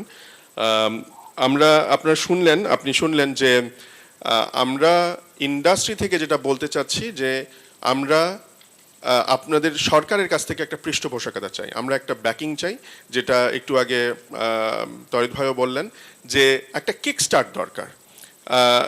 সোহেল ভাই ওই কথাটা বললেন যে একটা কিক স্টার্ট দরকার, সেই কিক স্টার্টটা আসলে সরকারের কাছ থেকে আসতে হবে, এবং সেটা দিয়ে একবার ইঞ্জিনটা চালু করে দিলে আমাদের লোকাল কোম্পানিগুলো কিন্তু এনাবেলড হয়ে যাবে, তারা এক্সপিরিয়েন্সড হয়ে যাবে, এবং পরবর্তীতে তারা সব ধরনের সলিউশন দিতে পারবে, এবং শুধু দেশে না বিদেশে গিয়েও তারা কিন্তু সলিউশনগুলো দিতে পারবে। এই বিষয়ে আপনার কাছ থেকে আমরা সহযোগিতা চাচ্ছি, আপনার এবং দিক নির্দেশনা চাচ্ছি। আপনি আপনার বক্তব্য আমরা খুব অধীর আগ্রহে অপেক্ষা করছি আপনার বক্তব্যের জন্য। ধন্যবাদ। আমি বোধহয় আমাদের সচিব আইএমইডি প্রদীপ চক্রবর্তীকে দেখলাম এখানে কোথাও। উনি আমরা এক্সপেক্ট করছিলাম ওনাকে, উনি বোধহয় জয়েন করেননি, ওনার আমাদের সাথে কনফার্ম করেছিলেন। ও একটু আগে ছবি দেখেছিলাম এখানে আমার স্ক্রিনে, তাকে ছবি দেখলাম এখানে। উনি জয়েন করেছিলেন, আচ্ছা চলে গেছেন এখন, ওকে ঠিক আছে, ধন্যবাদ, নো প্রবলেম। আচ্ছা, সকলকে আমার শ্রদ্ধা শুভেচ্ছা। আমি একটা ইয়েতে অসুবিধা, কারণ শুরুর দিকে ছিলাম না, এমনিতেই তো বিষয়টা আমার খুব একটা আই এম নট ফ্যামিলিয়ার, আমি স্বস্তিদায়ক নয় আমার জন্য, আমি স্বীকার করছি, যেহেতু আমাকে ব্যাখ্যা করতে হবে না, অন্যান্য বিষয় হলে যেভাবে সহজ ফিল করতে হবে এখানে করছি না। আর তাছাড়া লেট যেহেতু মাঠে ঢুকেছি, অনেকগুলা বিষয় মিস করে গেছি প্রথম দিকে, ওই জন্য আপনাদের আমি অন্য একটা কাজে একটু বাধা পড়েছিলাম, সরি। যাই হোক, আমি আপনাদেরকে ধন্যবাদ জানাই যে আপনারা আমাকে কথা বলার সুযোগ দিলেন এই গুরুত্বপূর্ণ বিষয়ে, লেটেস্ট বিষয় ইন দ্য মার্কেট, এবং নিত্য গ্রোয়িং বলে আমার ধারণা। এবং আপনারা কিছু চমৎকার, বিশেষ করে মামুন রশিদ এবং যারা আগে তরিদ সাহেব, কাদের কাছে কথা যেগুলো শুনলাম, I picked up here and there কিছুটা জিনিস, যেটা মূল যে আপনার ড্রাইভ, সেটা হচ্ছে যে আপনারা চাচ্ছেন যে এই গ্রোয়িং নতুন ফিল্ডের জন্য আমরা আমাদের যে বেসিসের মাধ্যমে বা অন্যান্য ভাবে যে এন্টিটিস গুলা এসছে মাঠে, তারা যাতে ন্যায়সঙ্গত ভাবে তারা সান অফ দ্য সয়েল হিসাবে অথবা কোয়ালিটি সেন্সও তারা উঠতে পারে, এবং সেজন্য আমাদের মোরাল দায়িত্ব মনে করি এটা সরকারে যারা আছে, আমাদের আইনি দায়িত্ব বটে এদেরকে পরিপালন করা এবং তাদের জন্য সুযোগ সৃষ্টি করা। তবে যেখানে যেটা প্রধান যে কথাটা পাই শুনি যে আমরা এনারা অনেক ক্যাপাসিটির শর্টেজ আছে, সুতরাং অনেকে বলেন যে আমরা তো দিতে চাই কিন্তু এত পারবে না, পরে আমার সবই যাবে, এই ধরনের মন্তব্য মাঝে মাঝে আমরা শুনি। আমরা যেহেতু পলিটিক্যাল মানুষ, আমরা পলিটিক্যাল জিনিসটাকে দেখি এবং পুশ করার চেষ্টা করেছি এখানে সেখানে মাঝে মাঝে, কিন্তু ওই বাধাটা আসে। এর কতটা সঠিক সেই সম্বন্ধে আমি ঠিক বলতে পারছি না। তো মোটামুটি একটা ধারণা আমাদের, যে আমাদের উইকনেস সম্বন্ধে আমাদের একটা হীনমন্যতা তো আছেই, কালচারাল ব্যাপারটা একজন বলছেন বারবার, এইটার উপর ভিত্তি করে কিন্তু অনেকে সুযোগ সুবিধা নিচ্ছে। আমার এনবিআর এর অভিজ্ঞতা, আমি কিছুদিন অর্থ মন্ত্রণালয় ছিলাম, কিছুদিন আগে, আমি নাম নিতে চাই না, আপনারা জানেন এনবিআর এর একটা বড় কাজ হচ্ছিল, সেটা কোথায় কিভাবে যে গেল এগুলোর সম্বন্ধে অনেক প্রশ্ন আছে। স্টার্ক এক্সাম্পল, কেস স্টাডি করা উচিত। তো যাই হোক, আপনাদের যে বিষয়টা আপনারা বলছেন যে আপনারা চাচ্ছেন অন্য কিছু চাচ্ছেন না, আপনারা চাচ্ছেন যে you are growing and you are learning, এবং আপনাদের ক্যাপাসিটি পরিমাপ যোগ্য ওই লেভেলে না হলেও আপনাদের রেসপেক্টেবল ক্যাপাসিটি আছে, এবং যদি আপনারা সুরক্ষা পান এবং সরকারের সাপোর্ট পান, তাহলে এখানে সম্ভাবনা আছে এইটাকে সামনে এগিয়ে যাওয়া। মামুন রশিদ যদিও বড় একটা বিদেশি কোম্পানি পিডব্লিউসিতে কাজ করেন, তিনিও দেশি মানুষ হিসাবে খুব স্ট্রং বক্তব্য রেখেছেন, এবং আমি তার সঙ্গে একমত। আমাদের তো এটা অবশ্যই, আমাদের এটা আমি মনে করি সরকার এবং সরকার প্রধান যার নেতৃত্বে আমরা কাজ করি, প্রতিটি ক্ষেত্রে তিনি চান যে আমাদের কিন্তু সেলফ রিলায়েন্ট হতে হয়। আমরা যদি নিজের পায়ে দাঁড়াই তাহলে এখানে কেন হবো না, একই কথাই তো বলতে পারি। আর তাদের এই বিষয়টার প্রতি সরকার এত বেশি প্রথম থেকে কমিটেড, এই বিষয়টা যেখানে আপনারা কাজ করছেন, সুতরাং সরকারের পক্ষ থেকে তো আমি কোনো শর্টেজ দেখছি না, বা সেটা বক্তব্য নয়, এটাকে বাস্তবিকভাবে কিভাবে করা যায় আপনারা আইডিয়া নিয়ে আসেন, আপনারা বক্তব্য নিয়ে আসেন। আর যেটা আমাদের জন্য এখানে আমার সিপিটিউ এর সুহেল আছেন, আমাদের দায়িত্ব হবে আপনাদের সঙ্গে যোগাযোগ রাখা, কথা বলা, আপনাদের ভাষাটা বুঝতে হবে আমাদেরকে। যদি না বুঝি, যারা বুঝে তাদেরকে এখানে আমাদের আইসিটি মিনিস্ট্রি অতিরিক্ত সচিব আছেন, তারা তো আমাদের চেয়ে এই সম্বন্ধে আরো বেশি টেকনিক্যাল জানার কথা। মূল বার্তা যেটা আমি বলতে চাই এখানে, যে আমাদেরকে আপনারা যাতে আমাদের কাছে অ্যাক্সেসটা পেতে পারেন, এখানে একটা বাধা কিন্তু আমি দেখেছি। এই অ্যাক্সেসটাকে ওপেন করে দেওয়া, ইজি করে দেওয়া, এবং আপনাদের বিষয় আশয়গুলোকে নিয়ে কথাবার্তা বলে আপনাদের জন্য আমাদের উইদিন আমাদের আবার কিছু হয়তো বাধা থাকতে পারে আইনি অনুযায়ী, WTO এর মধ্যে আসবে কিনা জানি না, এইসব টেকনিক্যাল ব্যাপার, বাট ওর মধ্যেও থার্ড ওয়ার্ল্ড কান্ট্রি হিসাবে এবং নিউলি ডেভেলপিং ইকোনমি হিসাবে আমাদের কিছু সুযোগ আছে, সেটা সুযোগ হাতে নিয়ে আপনাদেরকে লোকাল পার্টিসিপেশনের করে দেওয়া। এবং বিশেষ করে তো অলরেডি আমাকে সোহেল বললেন যে যদি সরকারি অর্থায়নে হয় তাহলে আমাদের সুযোগ সুবিধা আছে, বিদেশি হলে সেটাকে কিভাবে ম্যানিপুলেট না কিভাবে অর্গানাইজ করা যায়, জয়েন্ট ভেঞ্চার হোক বা ইত্যাদির মাধ্যমে। তো এইসব ট্রিক্স অফ দ্য ট্রেড যেগুলা বৈধ ট্রিক্স অফ দ্য ট্রেড এগুলো আপনারা ভালো জানেন। আমাদের সরকারের যারা এখানে সিনিয়র সহকর্মীরা আছেন তারা এটা আশা করি বুঝে। আমি যে কথাটা বারবার বলতে চাই আমি হিসেবে যে আমাদের we must be touch with each other. এখানে একটা অদৃশ্য ওয়াল থাকে, আপনারা কেমন যেন শাই ফিল করেন আমাদের সঙ্গে যোগাযোগ করতে বা এটা বাস্তব কথা বলছি, কিন্তু আমি চাকরি ছাড়া জীবন করেছি আবার যে লোয়ার লেভেল আমলা মানে মাইসেলফ, এটা শেষ হয়ে যাওয়া উচিত। ভাঙছে, আমি দেখছি ভাঙছে, বাট আরো ভাঙা উচিত। এবং বিশেষ করে এই ক্ষেত্রে তো আমি কোনো কারণ বুঝি না কেন। এই কদিন আগেও আলমাস আপনি জানেন একটা বিষয় নিয়ে আমরা আমাদের সচিব সাহেবের সঙ্গে একটা সভাও করেছি আমাদের মানে ঘরে, জানি না সেটা পরবর্তী পর্যায়ে এটা সাফল্যে গড়িয়েছে কিনা, but let us keep trying. তো এই হলো মোটামুটি এটার কথা। আমি নিজেই প্রথমেই বলছিলাম যে বিষয়টা সম্বন্ধে আমি মোটেও not very comfortable, and I don't regret because I don't think I'll be able to eat the fruit of this plant. এটা ঠিক বাস্তব অর্থেই বলছি, because time is running out for me, either by COVID or otherwise, I don't know. সুতরাং I'm not disheartened about it. I'm very happy we have here our officers, এবং আরো অফিসাররা আসবে, এবং আপনারা তো much younger than me. So together I want to make a commitment to you on behalf of my chief of the government, Prime Minister, that yes, we are open and we want to be with you. Please don't feel shy. Show us the potholes যেখানে আপনাদের পা ভুলে ঢুকে যেতে পারে। I assure you, মনে হয় আমার সরকার প্রধান তো অবশ্যই, এবং আমরাও আপনাদেরকে সহায়তা সার্বিকভাবে দেওয়ার চেষ্টা করব। আমি এর চেয়ে বেশি বলার বোধ আমার ঠিক হবে না, উল্টোপাল্টা কিছু হয়তো বলে ফেলবো, যে আমি লজ্জা পাবো, সেটা বলতে চাই না।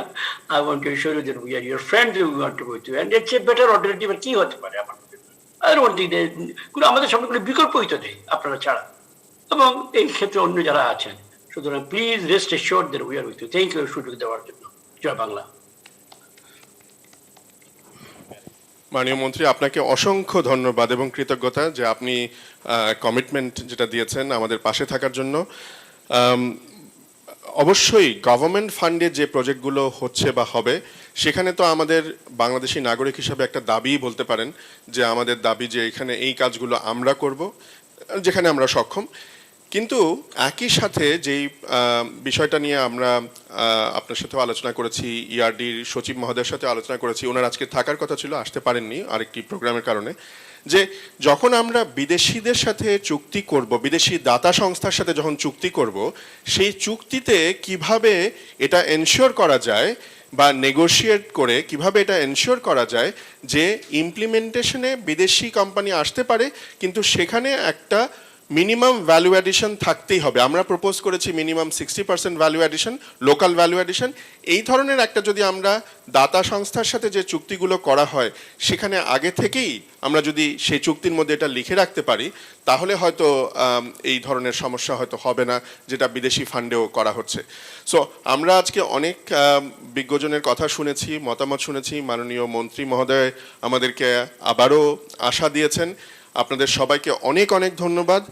আমাদের ডিজিটাল ওয়ার্ল্ড 2020 যেটা চলছে, সেখানে আপনাদেরকে আহ্বান জানাচ্ছি যে আপনারা আসুন, আপনারা দেখুন। এটা সম্পূর্ণ ভার্চুয়াল প্ল্যাটফর্মে হচ্ছে। আপনারা আমাদের যে গুগল প্লে স্টোর আছে, অ্যাপ স্টোর আছে, সেখান থেকে ডিজিটাল ওয়ার্ল্ড 2020 অ্যাপটি ডাউনলোড করুন, এবং সেই ডাউনলোড করার পরে আপনারা দেখবেন যে আমাদের সরকারের গত 1 দশকের সাফল্য এবং অর্জনগুলো। এছাড়াও আপনারা দেখবেন যে লোকাল কোম্পানির বিভিন্ন যে সক্ষমতার গল্পগুলো, সফলতার গল্পগুলো। তাহলে আমার মনে হয় আপনাদের সেই কনফিডেন্স, সেই আস্থার লেভেলটা আরও অনেক বেড়ে যাবে, এবং আপনারা দেখবেন যে সামনে ভবিষ্যতে আরও নতুন কি আসতে যাচ্ছে, আমাদের সরকার আরও নতুন কি নিয়ে আসছে। আমি আমাদের এই মুজিব বর্ষে আমাদের জাতির পিতা, হাজার বছরের শ্রেষ্ঠ বাঙালি, জাতির জনক শেখ মুজিবুর রহমানের প্রতি অগাধ শ্রদ্ধা জ্ঞাপন করছি এবং একই সাথে আমাদের নেত্রী, জননেত্রী, মাননীয় প্রধানমন্ত্রী জননেত্রী শেখ হাসিনার কাছে কৃতজ্ঞতা প্রকাশ করছি যে তিনি আমাদেরকে একটি ডিজিটাল বাংলাদেশের স্বপ্ন দেখিয়েছেন এবং তারই উপদেষ্টা জনাব সজীব ওয়াজেদ জয় আমাদেরকে সেদিকে নিয়ে যাচ্ছেন আর্কিটেক্ট হিসাবে। আমি তাদের প্রতি শ্রদ্ধা জ্ঞাপন করে আজকের এই ওয়েবিনার এখানেই শেষ করছি। সবাইকে ধন্যবাদ। ধন্যবাদ।